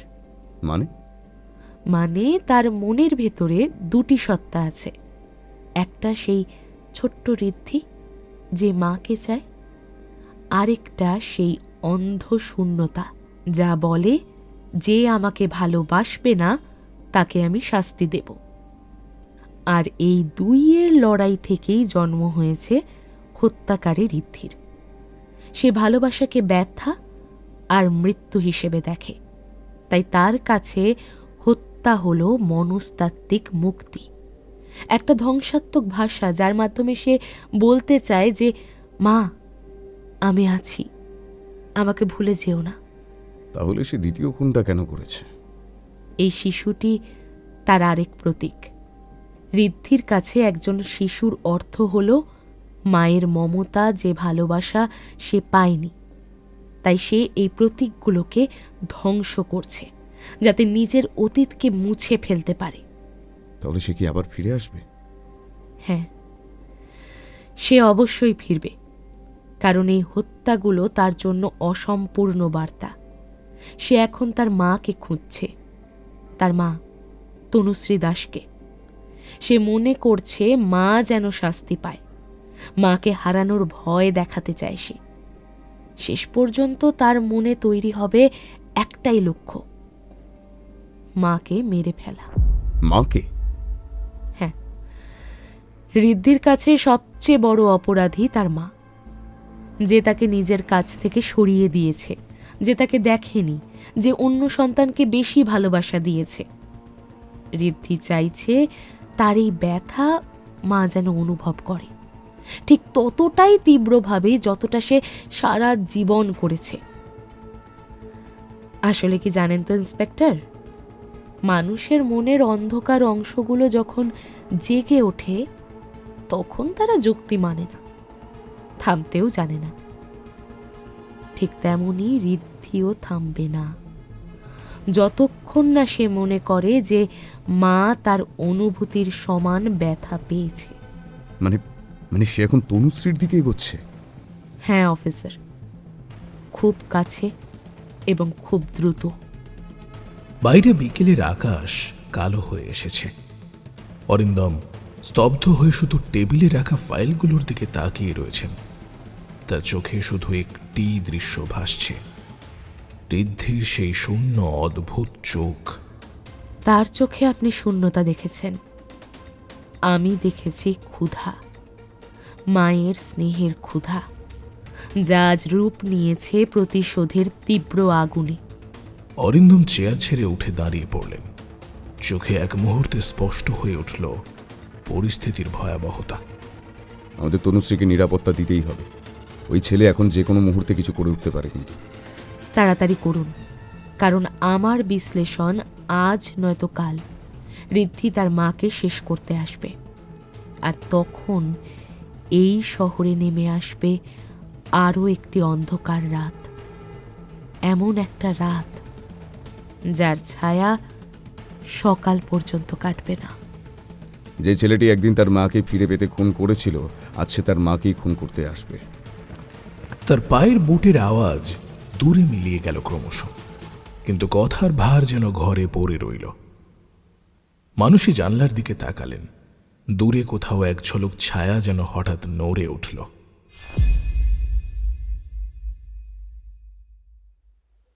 ঋদ্ধির দাদুর বাড়িটা এখন ভগ্ন প্রায়। সহস্র স্মৃতি আর দুঃখ জমে থাকা একটা বাড়ি। দেওয়ালের প্লাস্টার খসে পড়েছে, জানালার কাঠে পোকায় কাটা দাগ, আর বারান্দার এক কোণে জমে থাকা শুকনো পাতা। সব মিলিয়ে এই বাড়িতে যেন সময় থমকে গিয়েছে বহু বছর। একদিন এখানে খেলা করত ঋদ্ধি, দিদার কোলে মাথা রেখে ঘুমোতো। আজ সেই একই বাড়ির প্রত্যেকটি কোণা বলছে এখানে বড় হয়েছে এক অদৃশ্য দুঃখ, যা পরিণত হয়েছে এক ভয়ঙ্কর ছায়ায়। অরিন্দম, সঞ্জয় আর দুজন কনস্টেবল বাড়ির প্রধান ঘরটিতে ঢুকল। বাতাসের সঙ্গে কাঠের পুরনো গন্ধ আর ভিজে স্যাঁতে বাতাস ঘরের ভেতর অস্বস্তি ছড়ালো। অরিন্দম চারপাশে তাকিয়ে ধীর অথচ দৃঢ় কণ্ঠে বললেন, পুরনো সব জিনিসপত্র খুঁজে দেখো, কিছু একটা এই বাড়িতে আছে যা ঋদ্ধির ভেতরে সেই আসল অন্ধকারটা দেখতে আমাদের সাহায্য করবে। সঞ্জয় টর্চ জ্বালালো। বাড়ির ভেতর আলো যেভাবে পড়ল তাতে মনে হলো ছায়ারা যেন সরে সরে জায়গা করছে। একসময় তারা পৌঁছালো ঋদ্ধির দিদার পুরনো ঘরে। ঘরটি একসময় শান্ত ও নির্জন ছিল, এখন সেখানে শুধু পরিত্যক্ত স্মৃতির গন্ধ। বিছানার পাশে ছোট্ট একটা কাঠের আলমারি, তালাটা মরচে ধরা। সঞ্জয় একটা লোহার স্ক্রুড্রাইভার দিয়ে তালাটা খুলে ফেললেন এবং আলমারির দরজা খুলতেই একটা পুরনো শাল, কিছু ছেঁড়া বই এবং একটি মোটা নীল রঙের ডায়েরি বেরিয়ে পড়ল। অরিন্দম ডায়েরিটা হাতে তুলে নিলেন। ধুলো পরিষ্কার করতেই দেখা গেল মলাটে লেখা সুদেষ্ণা দাস। অরিন্দমের বুক কেঁপে উঠল। তিনি বললেন, ইনি সেই নারী যার কোলে মানুষ হয়েছে ঋদ্ধি, অর্থাৎ ওর দিদা। স্যার, ডায়েরিটা পড়ুন। অরিন্দম ডায়েরির প্রথম পাতা খুললেন। হাতের লেখা পরিষ্কার, ধীর, স্নেহ মাখা। ডায়েরিতে লেখা, ঋদ্ধি খুব চুপচাপ বাচ্চা। সব বাচ্চা খেলে, দৌড়ায়, কিন্তু সে সারা দিন কোনায় বসে থাকে, নীরব, চোখে যেন ভয়। কখনো কখনো মনে হয় ওর ভেতরে কেউ কাঁদছে।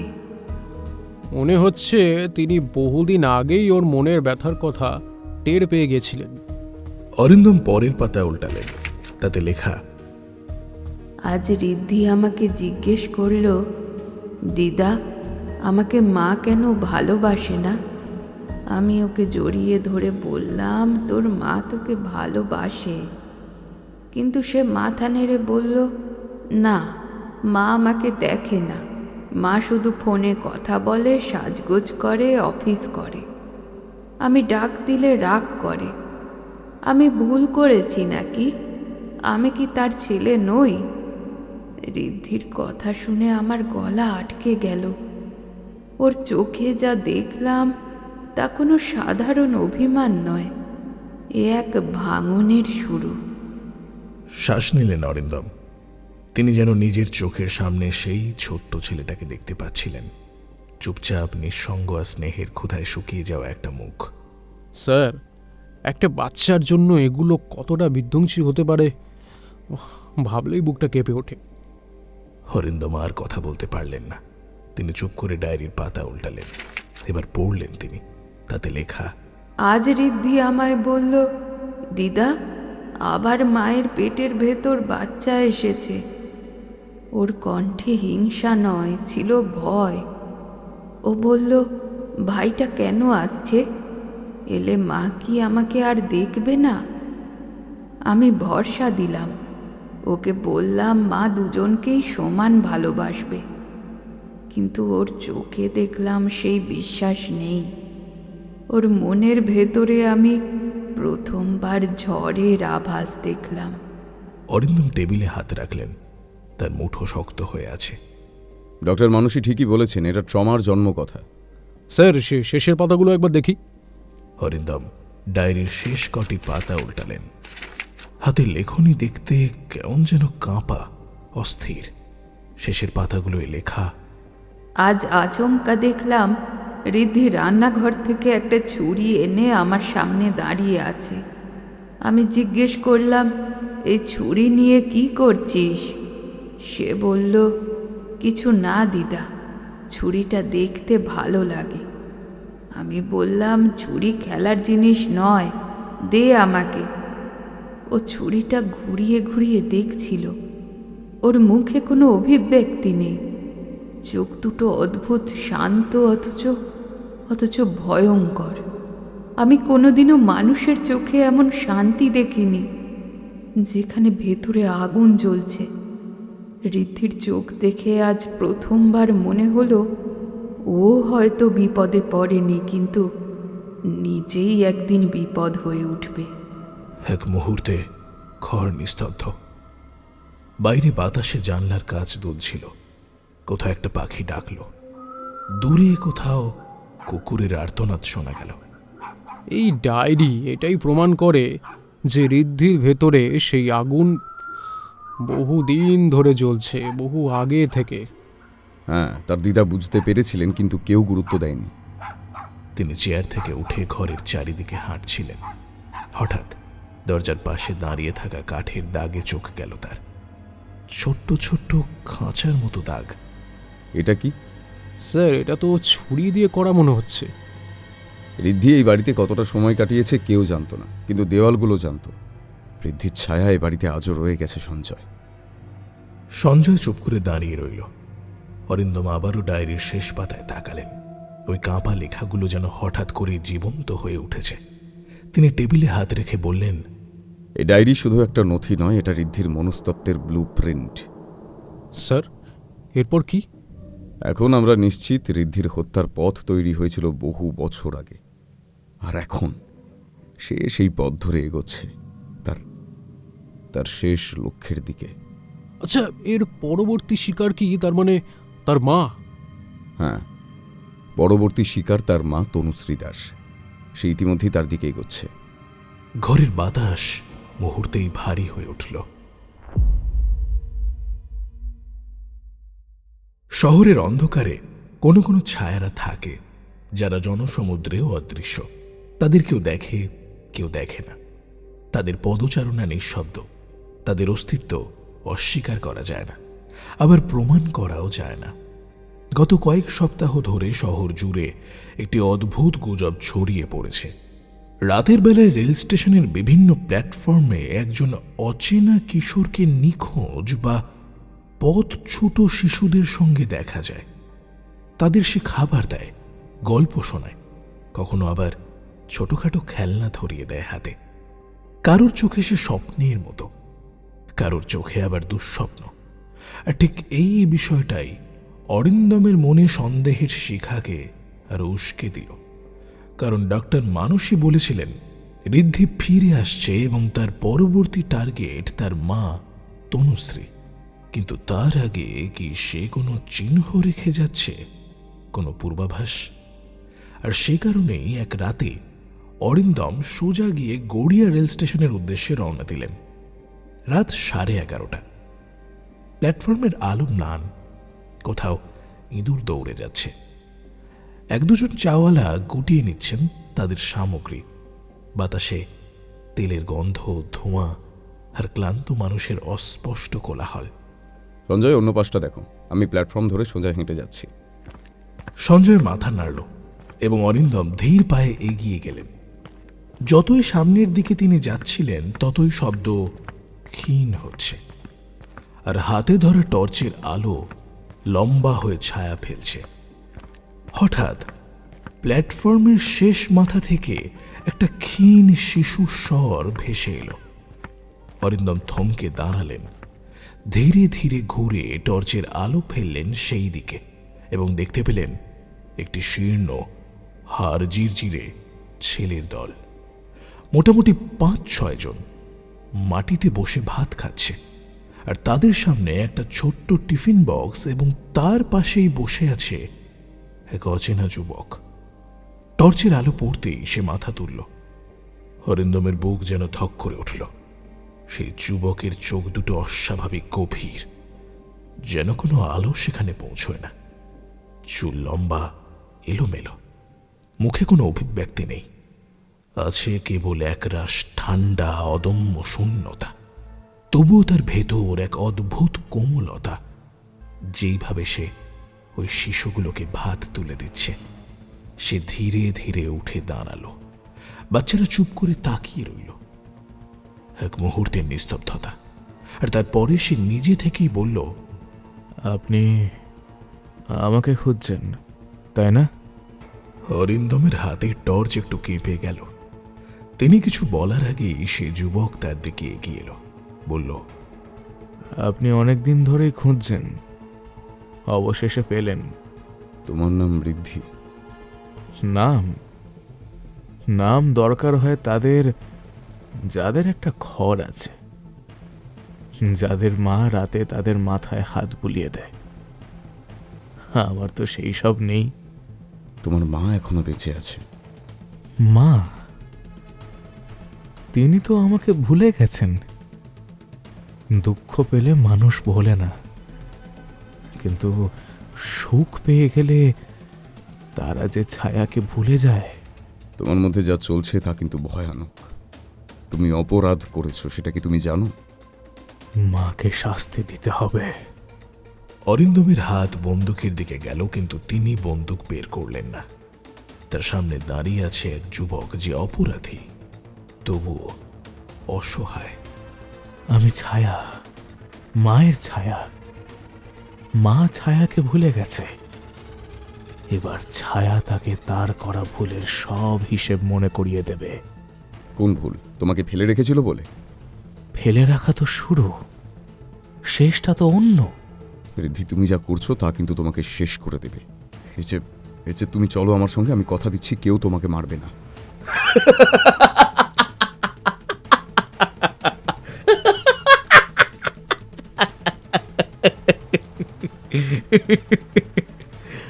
আপনারা পুলিশ, আপনাদের প্রতিশ্রুতি কাগজের মতো ছিঁড়ে যায়, আর আমি কাগজের নই, আমি আগুন। আপনি জানেন, এই রেল স্টেশনের বাচ্চাগুলো আমাকে চেনে। আমি ওদের রাতে গল্প শোনাই, ওরা আমার প্রতি ভরসা করে। আমার মতো উপেক্ষিত ছায়ারাই ছোট ছোট ছায়াকে বুঝতে পারে। ঋদ্ধি, তুমি এখান থেকে পালাতে পারবে না। আমি পালাচ্ছি না স্যার, আমি পালাচ্ছি না। আমি তো শুধুই অপেক্ষা করছি। আমি যখন ছিলাম, মা তখন আমাকে দেখেননি। এবার আমি তাকে দেখব। তোমার মা কোথায় এখন? তিনি জানেন না আমি কত কাছে চলে এসেছি। তিনি জানেন না। তুমি ওকে আঘাত করবে? আঘাত? না না না না না না না স্যার, না স্যার, না স্যার। যা করেছি সুজয়ের সঙ্গে তা তো ছিল প্রথম ভুল সংশোধন মাত্র। দ্বিতীয় মানে অঙ্কুরকে সরিয়ে ফেললাম মাকে সতর্ক করতে, যাতে সে আর সন্তান জন্ম দেবার ভুল না করে।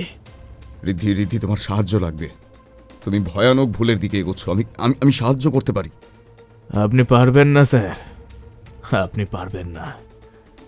যারা আমাকে গড়েছে তারা কেউ আমাকে সাহায্য করেনি। যখন আমার দরকার ছিল তখন তখন কেউ পাশে ছিল না, শুধু শুধু দিদা ছিল। কিন্তু দিদাও চলে গেল। আমাকে এখন যেতে হবে। মায়ের মুখে আমি সত্য দেখতে চাই। ঋদ্ধি, থামো, আমি তোমাকে যেতে দেব না। কিন্তু এক মুহূর্তে সে প্ল্যাটফর্মের অন্ধকারে মিলিয়ে গেল। অরিন্দম পিছনে ছুটলেন, কিন্তু প্ল্যাটফর্মের লাইট হঠাৎ করেই নিভে গেল। শুধু দূরের বাতাসে শোঁ শোঁ শব্দ, আর রেলের লাইনের ধাতব কাঁপুনির মতো কোনো অজানা ছায়ার পদচারণা। একসময় অরিন্দম থমকে দাঁড়ালেন। তিনি জানেন ঋদ্ধি তার গন্তব্যের খুব কাছে এসে গেছে, এবং তার পরবর্তী আঘাত হবে সেই মানুষটির ওপর যাকে সে সব সময় ভালোবাসতে চেয়েছিল কিন্তু পারেনি। অরিন্দম দ্রুত ফোন বের করে সঞ্জয়কে কল করলেন। সঞ্জয়, তনুশ্রী দাসের সিকিউরিটি অবিলম্বে বাড়িয়ে দাও। এক মুহূর্ত দেরি করবে না। দেরি মানেই কিন্তু বিপদ, অপরিবর্তনীয় বিপদ। ঋদ্ধি আছে তার সহ্য ক্ষমতার শেষ সীমায় পৌঁছে গেছে। এখন কিন্তু ও যে কোনো মাত্রায় যেতে পারে। কথা শেষ হতেই অরিন্দমের কানে ভেসে এলো দূর থেকে একটা শোঁ শোঁ শব্দ। মনে হলো যেন কোনো যুবকের ফিসফিসানি। আসছি মা, আমি আসছি।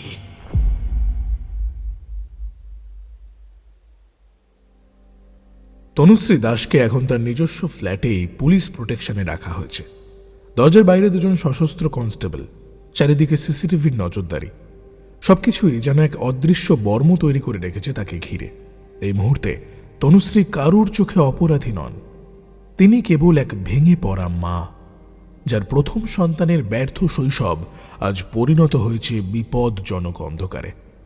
সেই রাতটা অস্বাভাবিকভাবে শান্ত, বাতাস থেমে আছে, জানালার পর্দা যেন নিঃশ্বাস ধরে স্থির হয়ে দাঁড়িয়ে। আকাশে ফ্যাকাশে চাঁদ ম্লান, ভীত সন্ত্রস্ত আলো ছড়াচ্ছে চারিদিকে। অরিন্দম বাড়ির বাইরে বারান্দায় দাঁড়িয়ে এই স্তব্ধতার ভেতর কোনো অদৃশ্য সতর্কতার শব্দ শুনতে চেষ্টা করছেন। তার কানে ডক্টর মানসীর কথাগুলো ঘুরতে থাকে। অরিন্দমের চোখে এখন সতর্কতার ধারালো আলো। হঠাৎ পুরো ফ্ল্যাটটায় যেন নিঃশ্বাস বন্ধ করে দিল। একটা শব্দ, আর তারপরই সারা ফ্ল্যাটের ভেতর বিদ্যুৎ নিভে গেল। অন্ধকার গিলতে লাগলো প্রত্যেকটি কোণা। বাইরে থেকে সঞ্জয় চিৎকার করল, স্যার, কারেন্ট চলে গেছে। মেইন লাইন কেটে দেওয়া হয়েছে, সে বোধহয় এসে গেছে। সবাই সতর্ক থাকো। সিসিটিভি স্ক্রিনগুলো একসাথে কালো হয়ে গেল। কেউ বুঝে ওঠার আগেই ফ্ল্যাটটাকে ঘিরে ধরল এক শীতল অস্বস্তিকর নীরবতা। তনুশ্রী শোবার ঘরে কুঁকড়ে বসেছিল। চিৎকার করতে গিয়েও গলা শুকিয়ে গেল তার। সে টর্চ জ্বালাতে গিয়ে দেখল ঠিক দরজার সামনে ছায়ার মতো দাঁড়িয়ে আছে এক যুবক। চোখ দুটো অন্ধকারে অদ্ভুতভাবে জল করছে। যুবকটি এগিয়ে এলো, তার হাতে চকচকে একটা ছুরি।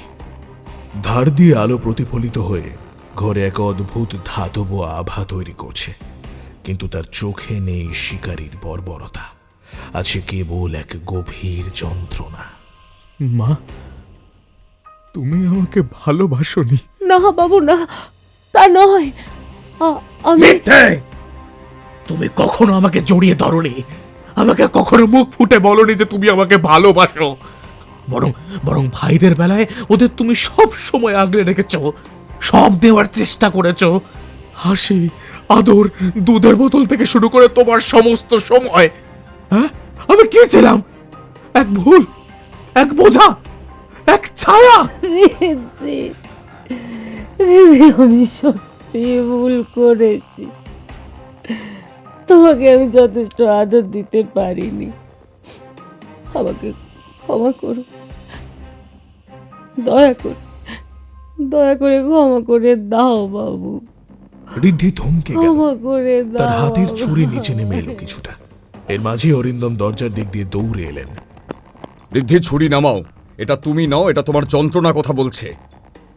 আপনারা দেরি করে ফেলেছেন স্যার, আমি অনেকটা দূর চলে এসেছি। তুমি তোমার মাকে আঘাত করতে পারবে না। ঋদ্ধি চোখ ঘুরিয়ে তনুশ্রীর দিকে তাকালো। জল মরচে ধরা লোহায় পড়লে যেমন টকটকে লাল দাগ হয়, তেমনই তার চোখে এখন এক রক্তিম ব্যথা। মা, তুমি আমায় ভালোবাসোনি, আর এই সত্যিটাই আমাকে আজ এখানে এনে দাঁড় করিয়েছে। না বাবু, না, আমি না, সব কথা আমি এখন আর শুনতে চাই না, কারণ অনেকটা দেরি হয়ে গেছে। এরপর সে মাথা তুলে অরিন্দমের দিকে তাকালো। তার দু চোখ ওই মুহূর্তে যেন ছুরি ধার মতো ধারালো। আমি মাকে মারতে আসিনি স্যার, আমি নিজেকে শেষ করতে এসেছি। কারণ আমি দানব হয়ে গেছি, যে আবার ভুল করবে। ঋদ্ধি এক ঝটকায় ছুরিটা নিজের গলার দিকে তুলল এবং সেই দেখে তনুশ্রী চিৎকার করে উঠল। কিন্তু নিঃশব্দ অন্ধকারে ছুরি নামতে আর এক মুহূর্ত বাকি। ঠিক তখনই অরিন্দম তার পুরো শক্তি দিয়ে ঝাঁপিয়ে পড়লেন ঋদ্ধির দিকে এবং একসঙ্গে ধাক্কা খেল দুজনেই। ছুরি ঋদ্ধির হাত থেকে ছিটকে পড়ে মেঝেতে ঘুরতে লাগলো। ঋদ্ধি ছটফট করতে লাগলো আর বলল,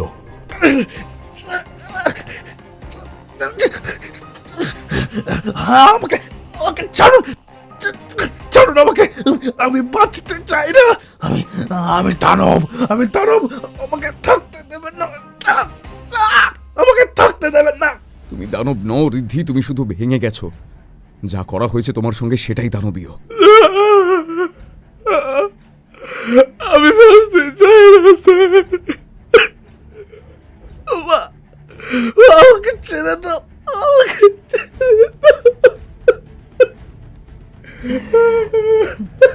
না রিদ্ধি, না, আমি 2 সন্তান হারিয়েছি, কিন্তু তোমায় আমি হারাতে চাই না। আমি তোমার সঙ্গে আছি বাবু, আমি আছি তোমার সঙ্গে।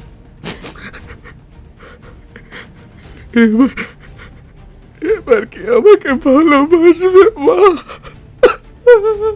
হ্যাঁ বাবু, হ্যাঁ, এবার থেকে আমি শুধুই তোমাকে ভালোবাসবো, তোমাকে। না, দূরে থাকুন, ছুরি কিন্তু এখনো মেঝেতে। কথাটা শুনে ঋদ্ধির দৃষ্টি ধীরে ধীরে নেমে গেল মেঝের দিকে। ছুরিটা ঠিক তার হাতের নাগালেই ঠান্ডা, ঝকঝকে, বিপজ্জনক। আসলে মানুষের জীবনে কখনো কখনো মাত্র 1 সেকেন্ডেই সমস্ত কিছু পাল্টে দেয়।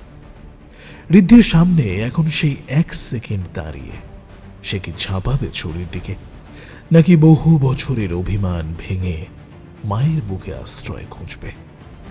ঘরের বাতাস হঠাৎ জমাট বাঁধল। সময় যেন নিজের গতিকে থামিয়ে দিয়েছে।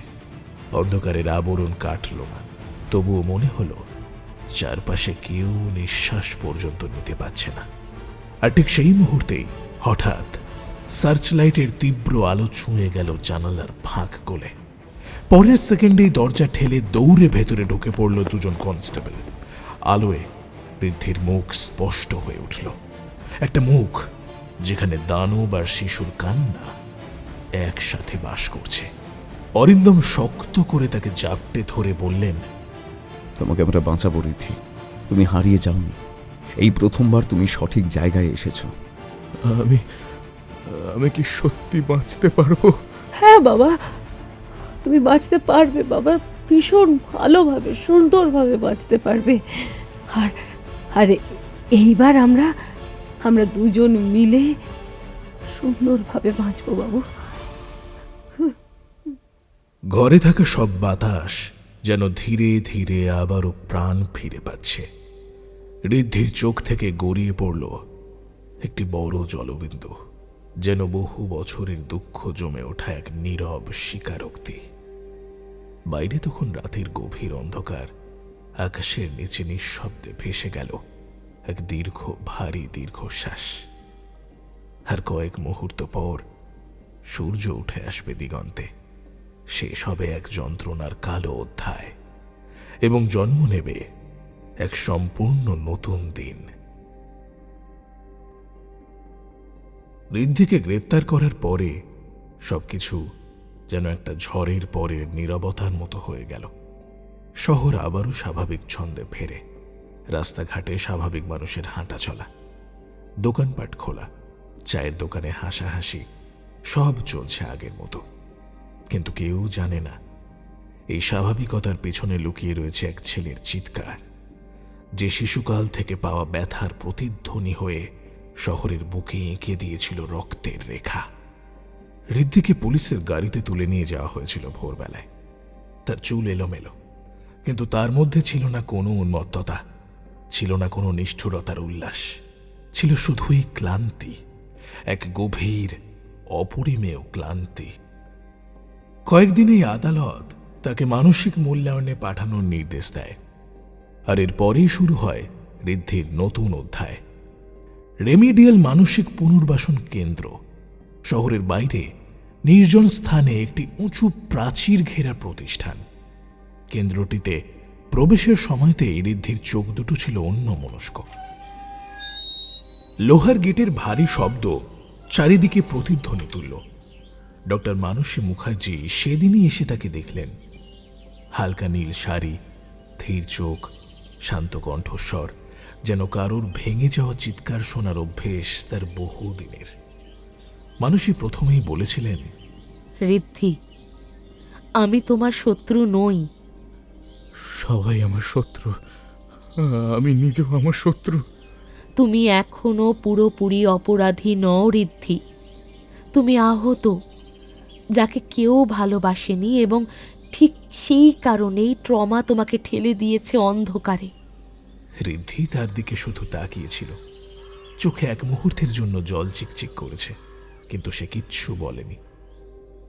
তারপর সময় এগিয়ে চলল আপন বেগে। প্রতিদিন দুপুর 3টের সময় তনুশ্রী ছেলের সঙ্গে দেখা করতে সেই কেন্দ্রে যায়। তার মুখে অপরাধ বোধ, আত্মগ্লানি এবং এক মায়ের নিদারুণ ব্যথার ছাপ, এসবই স্পষ্ট। কেন্দ্রের নির্জন উঠোনে বেঞ্চের উপর বসে থাকে ঋদ্ধি। তনুশ্রী গেলে চুপচাপ কেবল তাকিয়ে থাকে। কোনো কথা নয়, কোনো ভরসা নয়, কেবল দুজনের চোখে লুকোনো বহু বছরের দূরত্বগুলো ধীরে ধীরে ভেঙে পড়তে থাকে। একদিন তনুশ্রী বলল, আমি তোমাকে ফেলে রেখেছিলাম ঋদ্ধি। যা ভুল করেছি আমি করেছি। ভুল করলে তুমি, কিন্তু শাস্তি তো আমাকে পেতে হলো। আমি তোমার কাছে কখনো ছিলাম না মা, আমি তোমার কাছে কখনো ছিলাম না। আমি মা হিসেবে ব্যর্থ, কিন্তু এখন আমি চেষ্টা করব বাবু।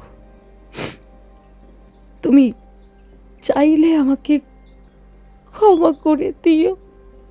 মা, আমার ভিতরটা অনেকটা ভেঙে গেছে, তার মেরামত হতে অনেকটা সময় লাগবে। আমি অপেক্ষা করব, যতদিনই লাগুক বাবু, আমি অপেক্ষা করব, আমি অপেক্ষা করব। ওই দিন প্রথমবার ঋদ্ধির চোখে মানবতার ছোট্ট আলো জ্বলে উঠেছিল। অন্যদিকে কেসটা বন্ধ করার আগে অরিন্দম বিস্তারিত তদন্ত রিপোর্ট জমা দিলেন। রিপোর্টের শেষ অংশ যা পড়লে যে কেউ থমকে যাবে। ঋদ্ধি দাস সম্ভাব্য সিরিয়াল কিলার হিসেবে গড়ে উঠতেই পারত। তার আচরণের প্রত্যেকটি স্তর সেই দিকেই ইঙ্গিত করছিল। আঘাতপ্রাপ্ত শৈশব, উপেক্ষা, নতুন ভাইয়ের আগমন এবং স্নেহের অভাবে সৃষ্টি হয়েছিল হিংসা এবং প্রতিশোধের মানসিকতা। কিন্তু তবুও সে সম্পূর্ণ অপরাধী হয়ে ওঠেনি, কারণ তার প্রত্যেকটি হত্যার কেন্দ্রে ছিল ভালোবাসা পাওয়ার প্রবল আকাঙ্ক্ষা। এই ঘটনা আদতে সমাজ ও পরিবারের ব্যর্থতার গল্প, একটি শিশুকে ভুলে যাওয়ার গল্প, যা শেষ পর্যন্ত অপরাধে রূপ নিয়েছে। রিপোর্ট জমা দেওয়ার পর অরিন্দম সন্ধ্যায় একা দাঁড়িয়েছিলেন কেন্দ্রের বাইরে। সেখানকার জানলার আলোয় দূর থেকে ঋদ্ধিকে দেখা যাচ্ছিল। অক্লান্ত নীরবতায় বসে আছে সে, মাথা নিচু করে। অরিন্দম নিজের মনেই বলছিলেন, বিশ্বের সবচেয়ে ভয়ঙ্কর অস্ত্র বন্দুক নয়, উপেক্ষা।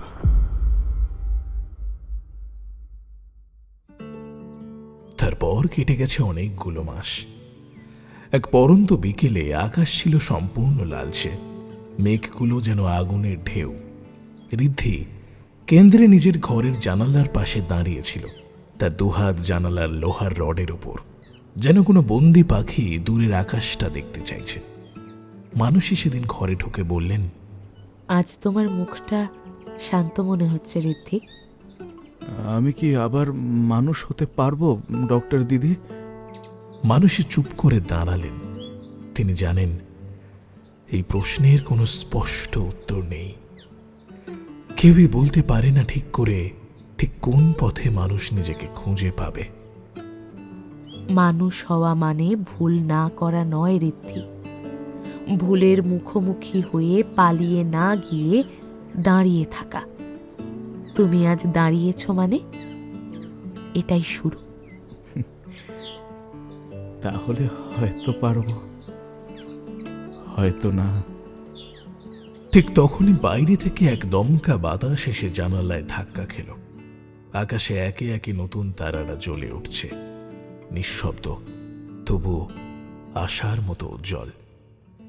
ঋদ্ধি হাত বাড়িয়ে দিল, যেন সেই তারাদের ছুঁতে চাইছে সে, যেন তাদের আলো তার ভেতরের বহুদিনের জমে থাকা অন্ধকারকে ভেদ করে বেরিয়ে আসতে চায়। সে নিজের মনে বলল, হয়তো এটাই আমার নতুন শুরু। কিন্তু সেই শুরুর দিন কোনটা? আলোয় ভরা পথ নাকি অন্ধকারের অতুল গহ্বর? তা জানে না সে নিজেও। জানে না এই পৃথিবীও। অতএব সময় একদিন তার উত্তর লিখে দেবে।